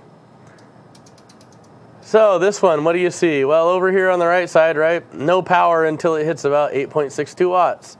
That's the noise gate I'm talking about. That's why we Yes. can't actually get a true SNR or CMRR number. They'd actually be worse. Come here across the power band. What do you notice? It keeps going up and up and up and up. Yeah, so one, you don't have the down thing. You don't have the trough down here like you normally would. And it just climbs from the minute it turns on up. This is odd, because this is not how it should go, but I can tell, I have a good reason why this is. Okay. So tell us. on this amplifier, the gain knob is actually a volume knob. Now, what does that mean? Okay, Joe, yeah, break that down, man. So on every other amplifier we've tested, in most amps, the gain knob, sorry, I need to go out. That's okay. The gain knob is designed to match the input sensitivity of the amplifier to the output voltage of whatever you're feeding it. In a perfect world, to get the best SNR ever, our amplifiers would just say 4 volts on them, or 8 volts on them. Yeah. And we'd make a head unit that made 8 volts and everybody'd be happy because you'd never do anything else, right? Right. But that's not the perfect world. We don't know what you're putting into it, and so we have to have this gain stage on it. So our gain stage is meant to perfectly match. If your Pioneer PRS 80 makes 3.8 volts at full volume, well then if you took and put 3.8 volts into our amp and looked at the output with this machine or a scope or even a meter looking at volts RMS and do the math, you should be able to turn our gain to the point where you can make the max power without getting into clipping. Okay. That is what our gain stage is set up for. This amplifier literally just has a potentiometer in the path of the audio. So as you send the signal up and you turn the potentiometer, all you're really doing is cutting the signal versus what comes in. So if it's set to be most sensitive at min gain, that's the best numbers you're ever going to get, just like with a gain knob. But as you turn it up, the numbers pretty much kind of stay the same because all you're doing is letting more signal through. It doesn't really match anything. And so we just have this climb all the way across until you hit the voltage rail, which is the second thing you'll see here, is the 2 voltage rails, as we'll zoom into this area, cross 1% at 300 watts and 352 watts. That's a pretty big difference. Yeah. Right? And so if you were amp dynoing this amp, it would probably show somewhere in here, although it crosses, dips, and crosses again. So depending on how fast the resolution was of the amp dyno, you might get this number over here somewhere. And so you might get this number or this number, right? And so it might be a little interesting the numbers you'd get, but they would still be probably pretty far apart unless it happened to get this number and this one, right? But yeah, so you've got 50 watts of difference at 300 watts. That's quite a bit of difference. Okay. Can we switch that over to dBA? Yep, let's switch that over. Let me zoom out. Oh, what number should I put in the spreadsheet? Let's go 320. We'll call the middle 325. 325. Okay. And then we switch this over to dBA for you real quick. And dBA is how the audible difference between Of these dB two would be, channels. yes. Okay. And so we'll zoom back in here. And so if you're saying where this one crosses 1% here, it's going to be 6.4 dB. Wow. And this one crosses 1%, it's going to be a little over 7.2. So almost a dB difference where they first cross 1% Okay. in this case. So we're going to go back to this, but I'm going to change that to probably 550, not 5500. and 2. I need to change my load. Give me a second here. That's okay. We'll take a question while you're doing that. Who is our lucky questioner tonight? Living Andy, good evening. Hello, thank you for being here. Question for Joe. Do the KXA amplifiers have a soft limiter when stressed from lower impedance or voltage? I can hear it ramp back up when stressed to hardly sometimes, wired to 1/2 ohm. 1/2 ohm? Andy, come on, man. No. Andy, come on, man. What amp are you talking about? He's talking a KXA. Does it have a soft limiter? I think he's got a 2501. So an old one. Correctly. Or 24, I'm sorry, 2400 one. Yeah. Silver or black, did it have the any load in it or did it not? That I don't know. If it's the any load if it's the any load amplifier, what you're doing is you're hitting the current limiting that happens of making it make the same power at 2 ohm or 1 ohm. Oh yeah. And so seeing how you're wired below 1 ohm, you're actually hitting into the current limiter and we're actually pulling back signal in the DSP because we don't want you to blow it up. So turn the gain down, Andy. Thank you, Joe. Bad. Or wire it up. One of the two. All right, power sweep 2 ohm. All right, we were at 2 ohms. Here we go. Everything should be on.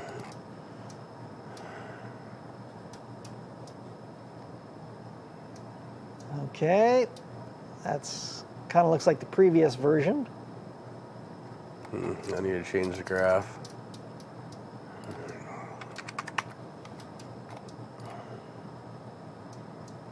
There comes the yellow. This actually looks better than previous. It looks better than previous, right? So the Yeah. amplifier's loaded a little harder. One of the interesting things I find here is because we start out about 248 millivolts, we're actually above their mute now because the impedance is lower. Oh. So even though this is 6 watts right here, Okay. normally we do these with what's called 60 steps. And so that means there'll be 60 steps across here where we take a measurement. Okay. Because we don't want to wait for a minute and a half every time I do this, Right. these are 20 steps. So because I only have 20 steps, now this shows up because we get power here. And so it just draws a line across because basically it just connects the dots at 20 steps.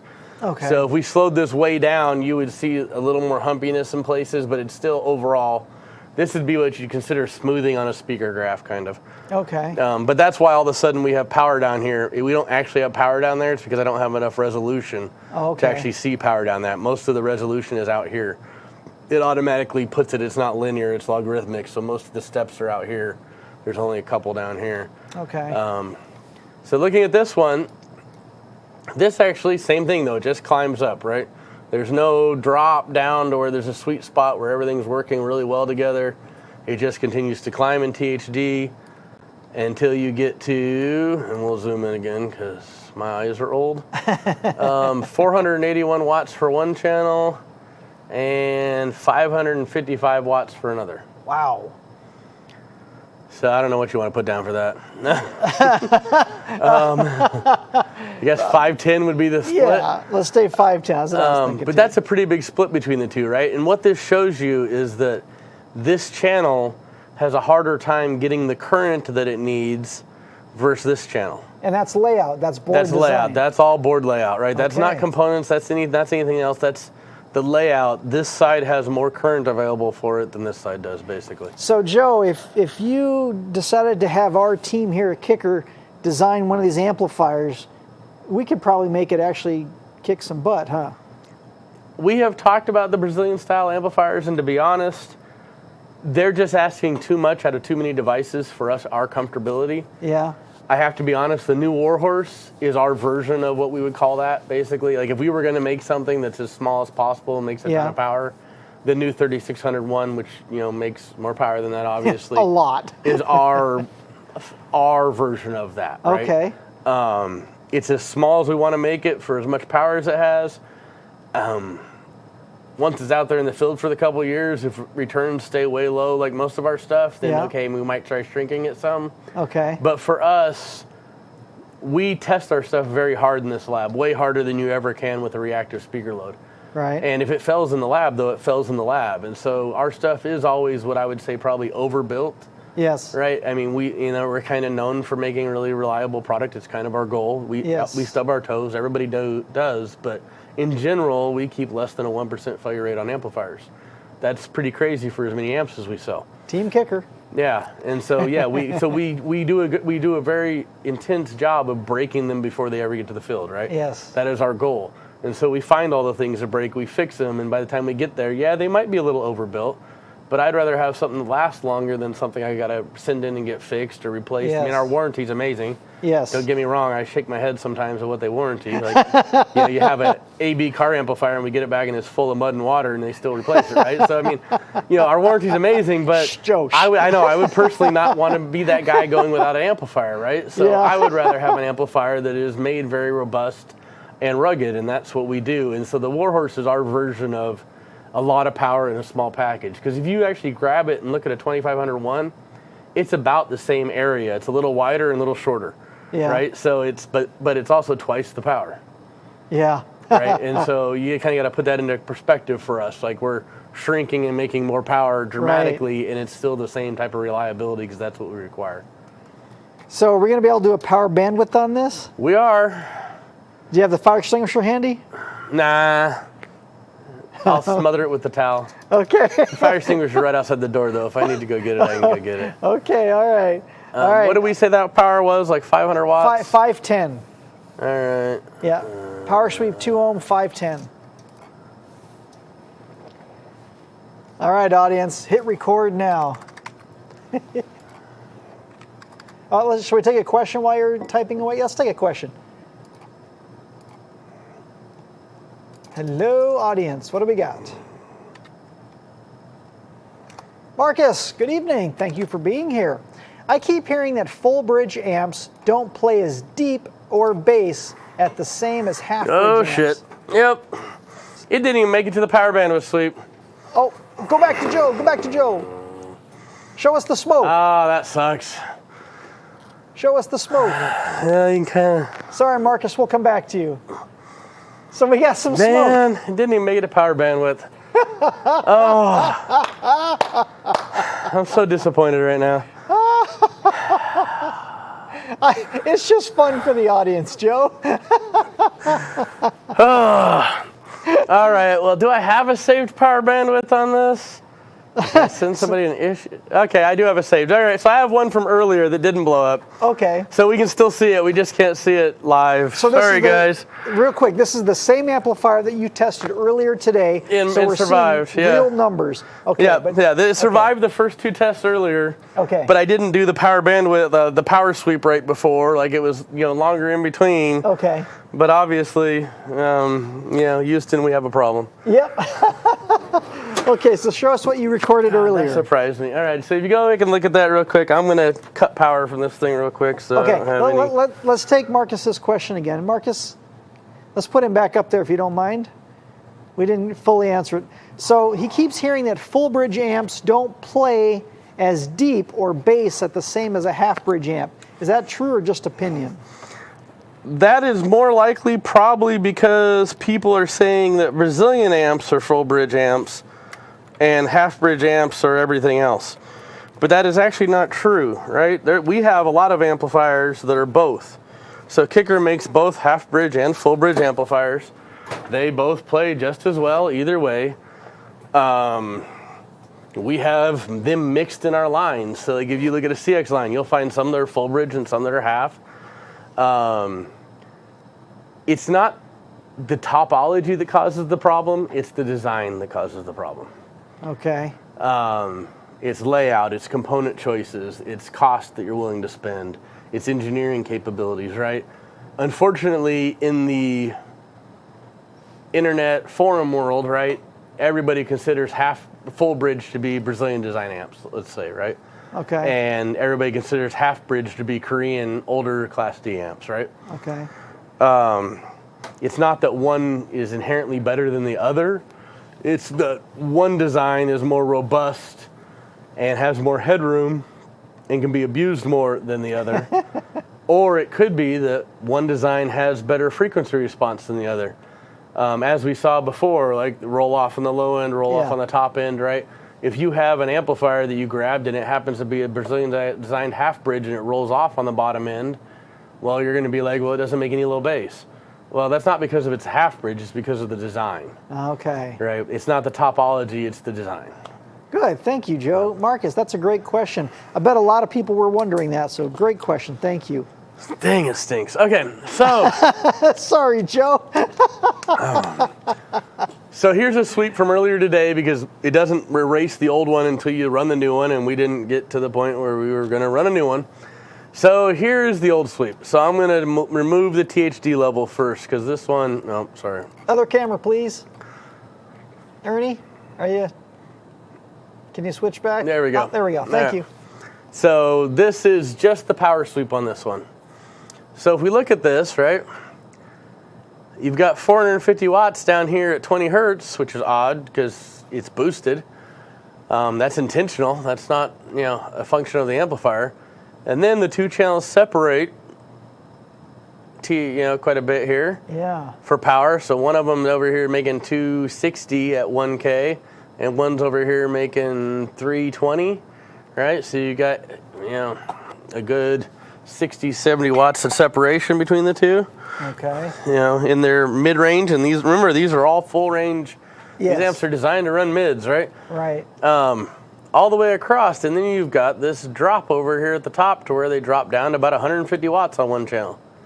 Right? So this one channel goes from 450 to 150. It loses 300 watts across its frequency band, right? Now this amp's called, 800 watt amplifier, so 400 watt by 2. Are you really getting your 400 watts by 2? No, you're not. No, you can get them in a single channel sweep, as we showed before, right? The sweep went up and crossed at 3 something, right? It got pretty close. Yeah. But when you actually load both channels, what happens? The power supply sags, everything falls down, it can't make power. And so what are you doing when you play music? You're playing both channels. Right. So there's ways to cheat, right? And people have found ways to cheat the amp dyno. They've found ways to cheat in normal testing. And so that's what some of these extra tests are that we do, is for our stuff, to make sure that we're making sure we catch everything, right? In this case, though, some of these designs most of the Brazilian designed amps are made to pass an amp dyno. That is what their goal is, right? You talk to the designers, that's what they're doing. They're designing them to pass an amp dyno, right? Because they know that's most likely what it's going to be tested on and seen. Okay. And that's what people are going to see. So let's go ahead and add the THD line in here, right? Now what do you see? Wow. Yeah, so we're at almost 15% THD down here to make 450 watts. And then when you get about 100 hertz, the THD drops down to 0.02 and then climbs right again before, all the way up until it's back to 1% over here at 6K, and then it falls again. Right? This is a crazy, weird THD line. It doesn't make any sense to a traditional kicker type of design that I'm used to seeing. This down here is power supply sag and probably output inductors being saturated, because when a Class D amplifier, you have output inductor filters that filter the output. This tells me those filters are too small. That comes back to a price thing, right? Yeah. You don't want to spend the money to get bigger filters, so you put in the smaller ones. This is what happens. So if a guy or girl puts this in their car and they are listening to this, if it doesn't blow up, what does it sound like? What's this amp sound like? If you're listening to it on full range mids and you don't have a crossover on, the bass is going to sound kind of distorted and overpowering. Okay. Because you've got an EQ on it already if you haven't applied your own EQ. Once again, there's a big power difference between channels. Yeah. And the mids are going to sound a little flat up top, right? Like your tweeter's not working or is slightly, low. Okay. Right? But this here, the THD is the biggest problem, and along with the hump, right, is down low. This is something I traditionally see with like transformer-based LOCs. Oh, wow. So if you look at LOC design, which is where I came from at Soundgate, right, back in the day, transformers are always the weakest link, because at 1 watt, you do a frequency response test, and they can be nice and flat. That's great. But how many people are putting 1 watt into their LOC? Yes. Right? And so you turn up the power to 10 watts, which is a traditional head unit, and all of a sudden, your THD goes way up like this at the low end because the transformer saturates, and then the frequency response does the opposite. As the transformer saturates, the bass disappears. And so that's why like a lot of those LOCs that people are traditionally use, like they don't sound good. Right. Well, no, they don't. And that's why like the kicker LOCs, we don't use transformers, right? Because even the best transformer that we made at Soundgate and had made in China is now in everybody else's product, is still only so good because the transformer can only be so big to fit in an LOC. Sure. So either you cut the power down in front of it real bad to where you take that 10 watts, which would be like, 6 volts or something, and you cut it down to like a half a volt, and then on the output side, you only have a half a volt output. Yeah. Well, what did we talk about before? We want as much voltage as you can get. So your Clean transformer-based LOC can't pass a whole lot of voltage. They never can. About the best ones are about 2 volts. So, that's why we've designed a different LOC, because we want you to have as much voltage as possible without the bass being distorted and rolled off the whole time. Wow. So when I saw this the first time, I'm like, that looks like an LOC. That's weird, right? But so this, really sucks that it blew up. But okay. So Joe, it's almost my bedtime. Let's go to the kicker amp. Let's go to the kicker amp. Your bedtime, Aaron. I thought it's not midnight yet. Come on. We're car audio people. We're about to stay up all night. All right, I got to switch a couple things here real so let's quick. take a question while Joe's switching amplifiers. What do we got? Who is next? JXKE. Good evening. Thank you for being with us. Can you explain why an amp set cleanly at 40 hertz, which is useless information, would show clipping at 50 or 60 hertz? So if the amplifier is set to not clip at 40 hertz, but it does clip at 50 or 60 hertz. It depends on your signal source. One, is your signal source flat? If you're using an OEM head unit, that will be no. And so that could be the case. Yeah. If you're using a signal generator or something, I'd want to say make sure the signal generation doesn't clip at different outputs too, because just like with anything that makes a frequency, you've seen quite often the low end will roll off a little. Yes. The lower the frequency, the harder it is on the power supplies. So if you're using something that generates a voltage, it's not always going to be the same exact voltage. If it's made really well and they put a bunch of things in for test, it can be, but in general, like an AP will make the same voltage across every frequency. But most handheld consumer grade equipment is not going to be that way. If that's not the case, it could be like these amplifiers where you see that there's a hump at a frequency and a cut at another. Yeah. It could be something like that, and so there's a hump there. Quite often what I normally see is it's an OEM head unit. Somebody picked a frequency to set their gain at, turn the radio up, set the gain, and then they'll find that there's an 8 dB boost at a different frequency that they didn't know about, right? And that's why an RTA is important, because we put an RTA in and see what the highest point is, and then use that as our gain setting frequency. Wow, good. Thank you, JXKE. Appreciate the question. All right, Joe, we ready to All test right, kicker we're down to a amp? kicker amp. Signal to noise, minimum gain. Yeah, so minimum gain, signal noise, And again, 4 for ohm the load. audience, if you're just tuning in, this is the KXMA Marine 1200.2. All right, so Rated at, yeah, it's been long enough. You trying to say I'm long-winded? Okay.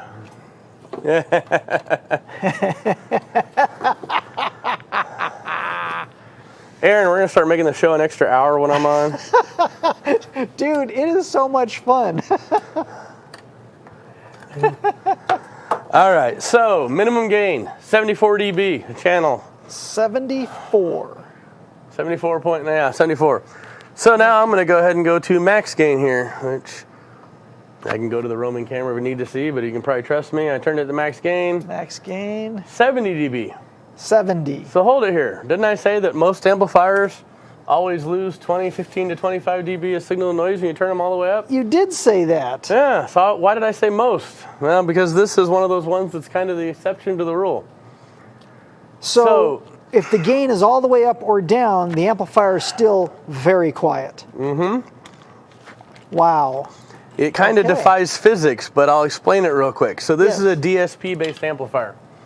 Digital signal processor. Yes, so what that means is that the signal comes in, goes through the analog input stages, our FIT circuitry, all that stuff, then it gets into what's called an A to D, analog to digital converter, and gets turned into digital.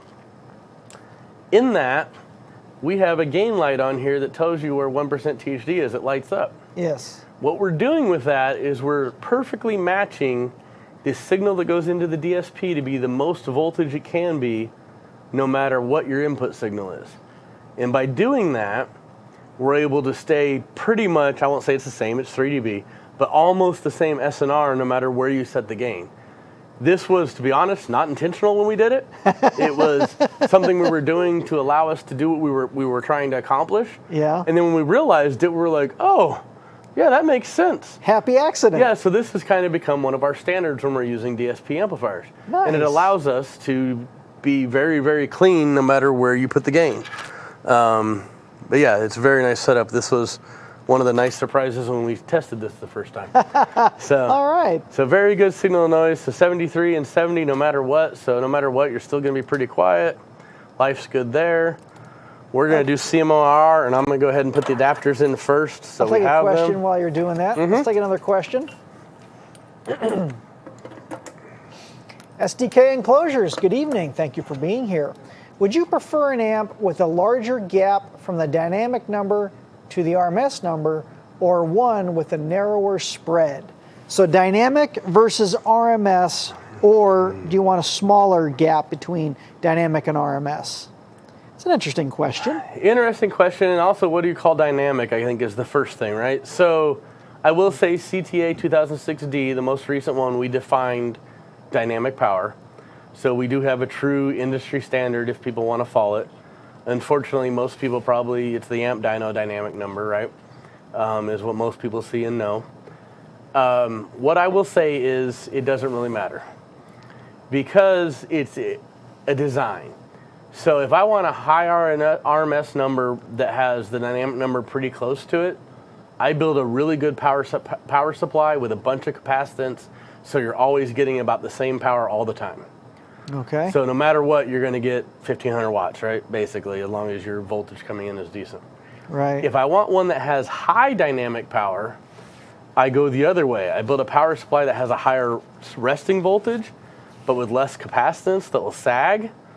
And so when you run it under RMS test, where the signal is like a 30 hertz bass note and it's a little long, you're going to get a lower number, which we'll call RMS. So say that's 1,300 watts, right? But then because there's not much capacitance there and the voltage drill sits higher, when I just put a burst to it, which is what dynamic is, a little tiny kick drum hit, Yeah. it's literally 2 cycles on, 8 cycles off, I think if I remember, I'd have to go back and read it. So that means it's literally 1 cycle, so your woofer moves twice and then stops, and then moves twice again. That's what dynamic really is. So it's very, very small time on, it's milliseconds on. Then I'd have a big dynamic number because my power supply would sag to get me my RMS number, and then it would stay up because the capacitors would be enough to do the dynamic number. So It's really, for amplifiers that have big dynamic numbers, it usually means they have a power supply that sags a lot, and they designed the amplifier so that the sagging voltage would be what their RMS number is intentionally, and then have a higher rail normally to allow them to hit that big dynamic number. For me, dynamic numbers are great for mid-range.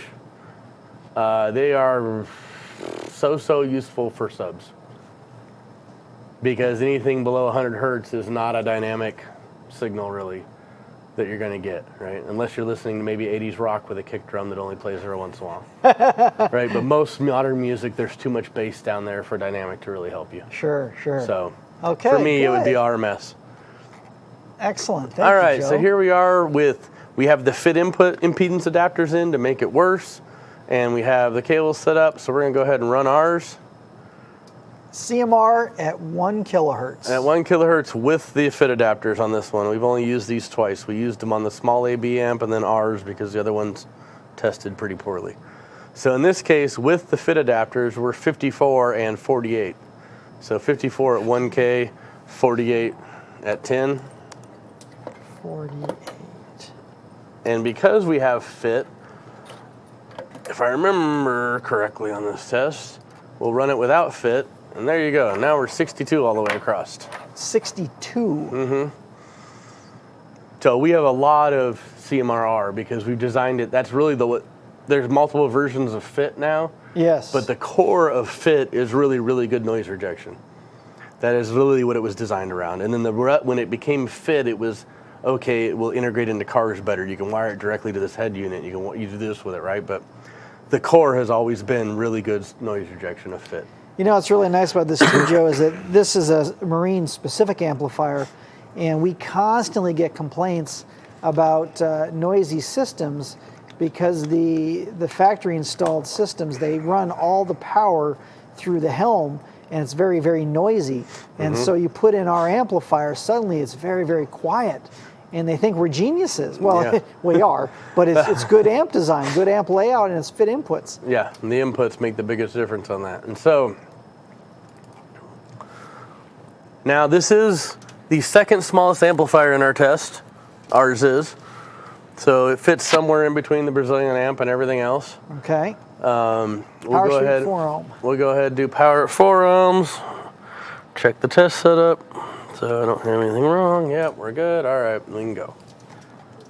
Let's take another question while it's, or no, I guess it's running. Never mind. Let's just watch this.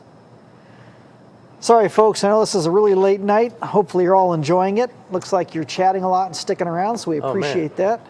It is 9:30 already. Yeah, I know. Where'd the time go? Okay. That's just too much fun, Joe. Well, I enjoy this stuff. You know, I was a car audio guy ever since I've been 14. So for me, it's like, hey, get to play with toys.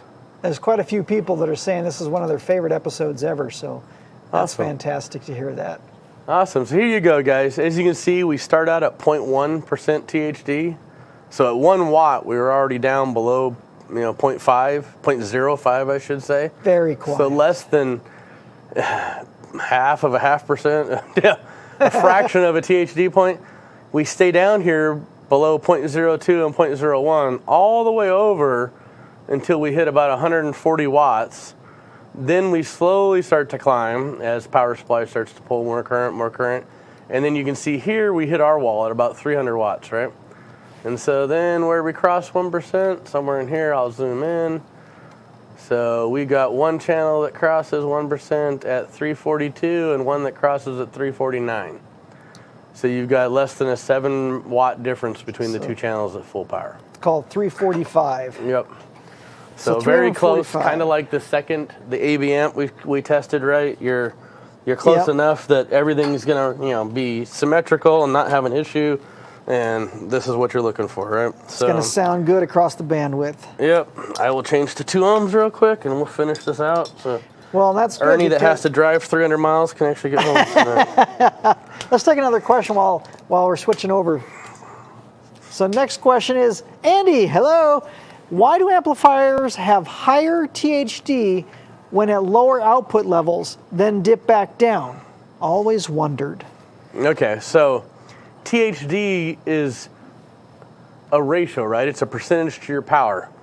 So when we say 1% THD, that's 1% of the power is distortion and everything else is audio. So at 349 watts, 3.49 watts is distortion basically, right? 1%. That makes sense? Yes. Well, if you're down here making less than 1/4 of a watt and you have a noise floor of the amplifier, you're going to be higher, right? Because you have less power and your noise floor is always the same until you hit over here. So that's why you see it kind of dip as we get to 1 watt, 2 watts, 3 watts, 4 watts, 5 watts, 10 watts, right?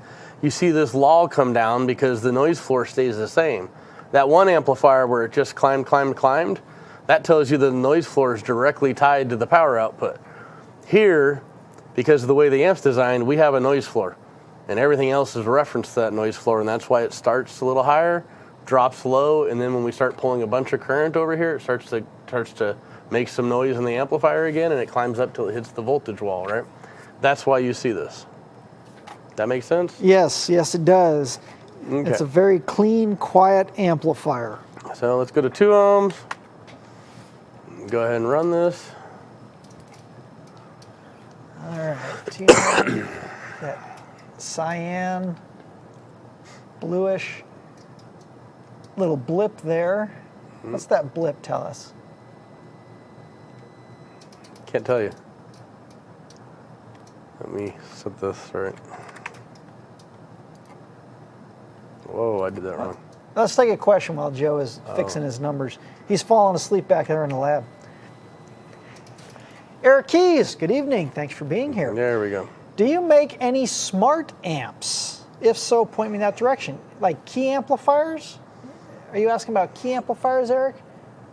Smart It amps. depends on what he descends on smart. We have a bunch of amplifiers that have micros and software in them. I don't know what he wants as a smart amplifier. So if you're talking about key amplifiers, they're DSP based, and they will actually do some audio analyzing to correct the audio response of your vehicle and make it sound amazing, even with factory installed speakers, or better yet, with aftermarket speakers.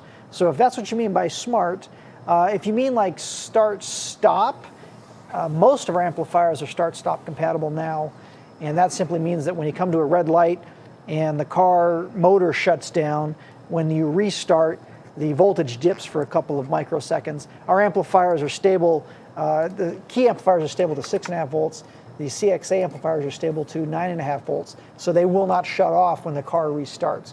So hopefully I covered your question with those two different answers. So Joe, what do we got? Okay, so here's 2-ohm power sweep. You notice once again, starts out just a hair high. We start to make power, they drop. They come down here. You'll see here, all of a sudden they start to come together. Remember how a lot of the other amps crossed? Yes. At a certain point? Yes. That's what this is kind of happening here. That's when the power supply starts to pull current.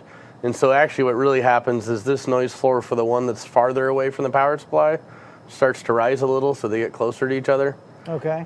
And then you come across here all the way up, and you'll notice they're pretty close to each other up here. We'll zoom in again. At 1%, I almost zoomed too much, hold on. All right. So 1%, Oh, it doesn't. which is where we rate them, and we are looking at Well, that's not getting me there. Huh. All right, I'm gonna have to too much zooming. change the graph just to her, so I can have some more room. All right, there we go. That's better. Okay, so right. 1%. So 1%. We've got 661 watts and 647 watts and a half watts, right? So you got about 650. 12, 13 watt difference between the two, making a ton of power at that point, right? Yeah. 650 plus watts on that amplifier. Once And again, good curve, everything stays below 0.01.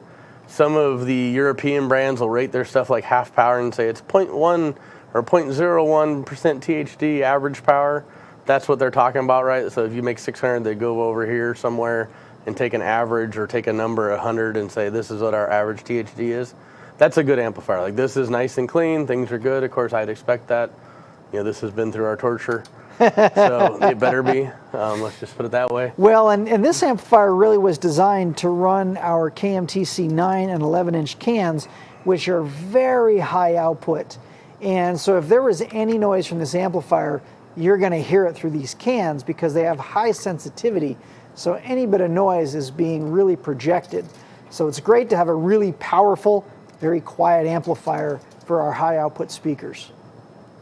Good stuff, Joe. Yep, so here you go. Here is 2-ohm power bandwidth. We'll go ahead and get this ran because, yeah, Ernie's going to be unhappy. I'm going to have to adjust the graph. So let me do that real quick. Let's take a question while Joe's doing that. Michael, good evening. Thank you for being here. I'm told my Kicker CXA 801 is bad. It won't play loud unless the bass controller wire is plugged in. The control knob is not attached. Is there something I should check to make sure it's the amp? So I think he's got the bass knob, and it won't play loud unless the controller wire is plugged in. And what amp? What amp again? It's a CX 800.1. That's still too high.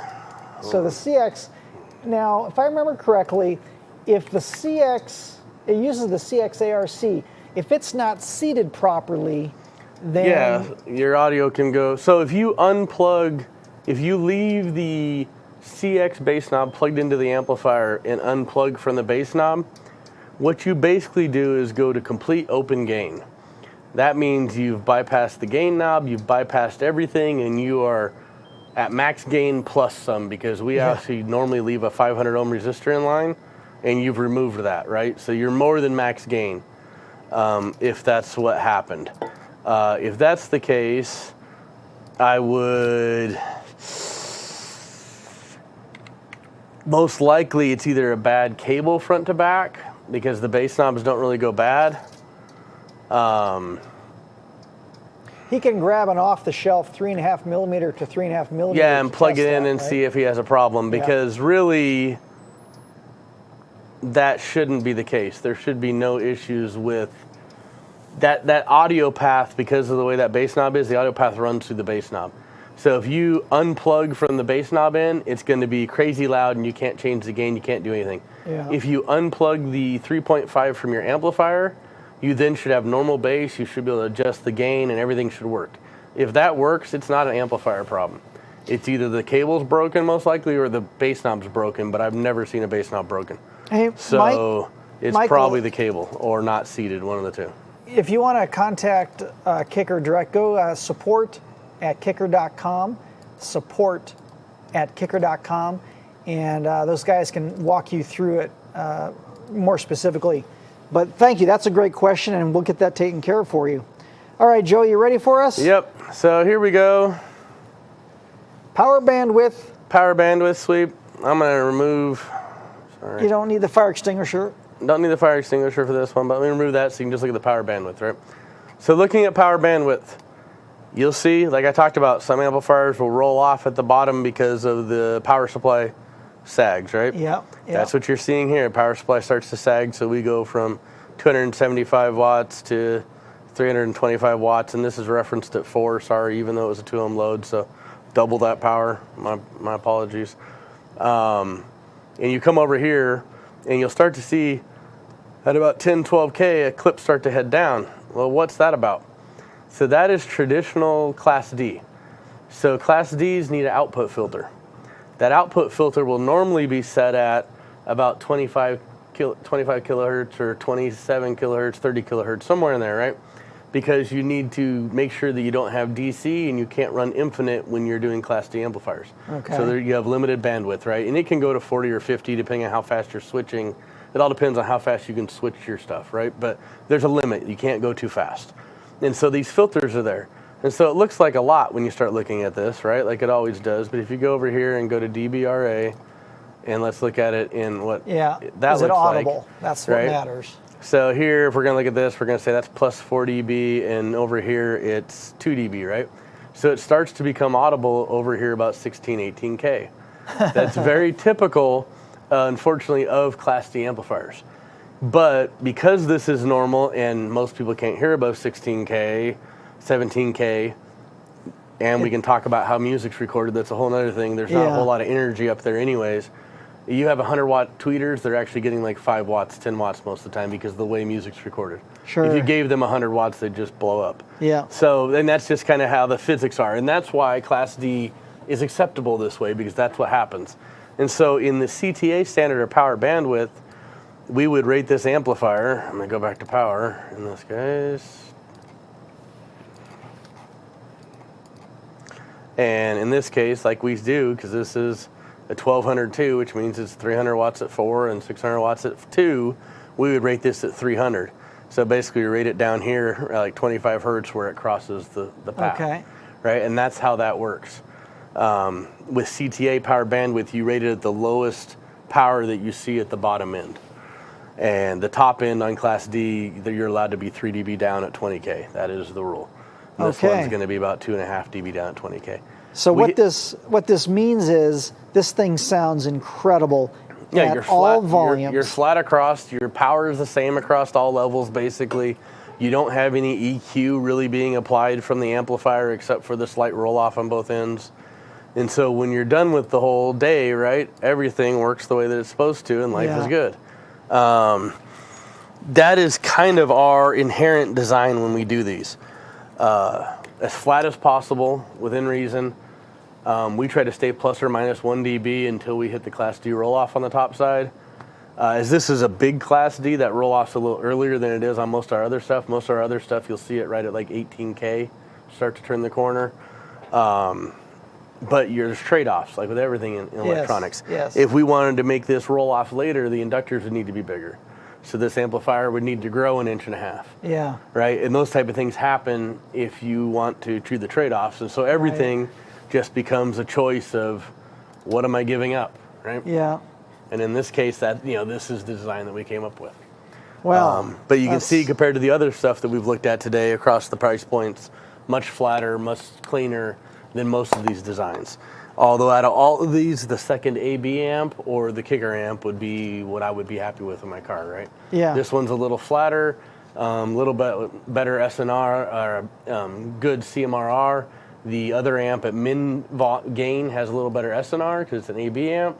But if you turn the gain up, that goes away. Yeah. So it all depends on your application. This one's going to run at 80% efficient. That one's going to run at 50. Wow. Right? So you got to make your choices, right, when you Yeah. head down that path. But today we just wanted to dig into more of what we've been jokingly calling the rest of the story on Yes. what is important on amplifiers. So I hope you guys enjoyed this.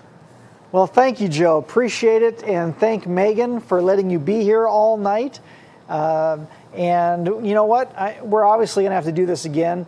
And maybe next time it'll be with some Warhorse, because I know there's another Warhorse in the pipe. So thank you, Joe. Appreciate your time tonight. And I'll see you at work tomorrow. All right. Thank you, guys. Have a good night. Enjoyed talking to you guys. Let me know if you need anything. Everybody knows how to get a hold of me on Kicker Club. Thank you, Joe. All right. Bye, guys. Good night. So, friends, we're going to take a short commercial break and stick around for 60 seconds. We'll be right back. Your hands on the wheel, got a sexy touch. It's enough to make me and my Chevy blush. So long. Take it on, that highway. Turn me on, I'll let you drive, baby. You can take it fast as you want to. Girl, little dirty looks damn good on you. Start me up, Stones on the radio. Girl, I love it when you let go. Don't waste your way in the wrong way. Get off on some 4x4 play.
Welcome back. Thank you all for being here. That was fantastic. We went way over time. I apologize. We want to respect your time. We thank you for sticking around. We're going to skip some of the usual stuff and go right to the winners because you want to know who wins stuff tonight, right? So, Bill, who do we have for the third place winner? Which, let me see my notes here. Third place winner is somewhere on here. Oh, yeah, the tumbler. Third place winner, you get the tumbler. You get 2 of the koozies and, of course, an unmasked t-shirt. Winner number 3 tonight is, drum roll please, Ken A. from Texas. Ken A., you are winner number 3. You get the tumbler, the koozies, and a t-shirt. Winner number 2. Who is winner number 2 tonight? Winner 2 is Jose S. from California. Jose, welcome. You are winner number 2. You get the EB400 in-ear Bluetooth monitors, the koozie, and the t-shirt. And winner number 1 is final winner, Brian P. from Texas. Brian, you are the number 1 winner. That means you get the Cush, right? Cush, sorry. I got so far out of my list here tonight. So, yes, you get the, no, not the Cush. BF100, I apologize, tired. BF100, the t-shirt, and the 2 koozies. Ladies and gentlemen, thank you all for being here. The next show will be with Andy, Kicking It with Andy at 7:30. He's going to have some prizes and some fun stuff to give away. I wanted to show you guys and girls Anson's system. Anson is the gentleman that won the 5K giveaway, and so he put the system into his Jeep, and I wanted to show you some pictures. We'll do that next time. Anson, if you're watching, I apologize we didn't get to your pictures, but we'll do it next time I am hosting. And then our next Unmasked program is going to be in 2 weeks, Tuesday, October 17th, and we're getting ready for SEMA. So you're going to see a lot of fun stuff and hear a lot of fun stuff. So thank you guys and girls for being here. We do appreciate it. And good night. We'll see you in 2 weeks.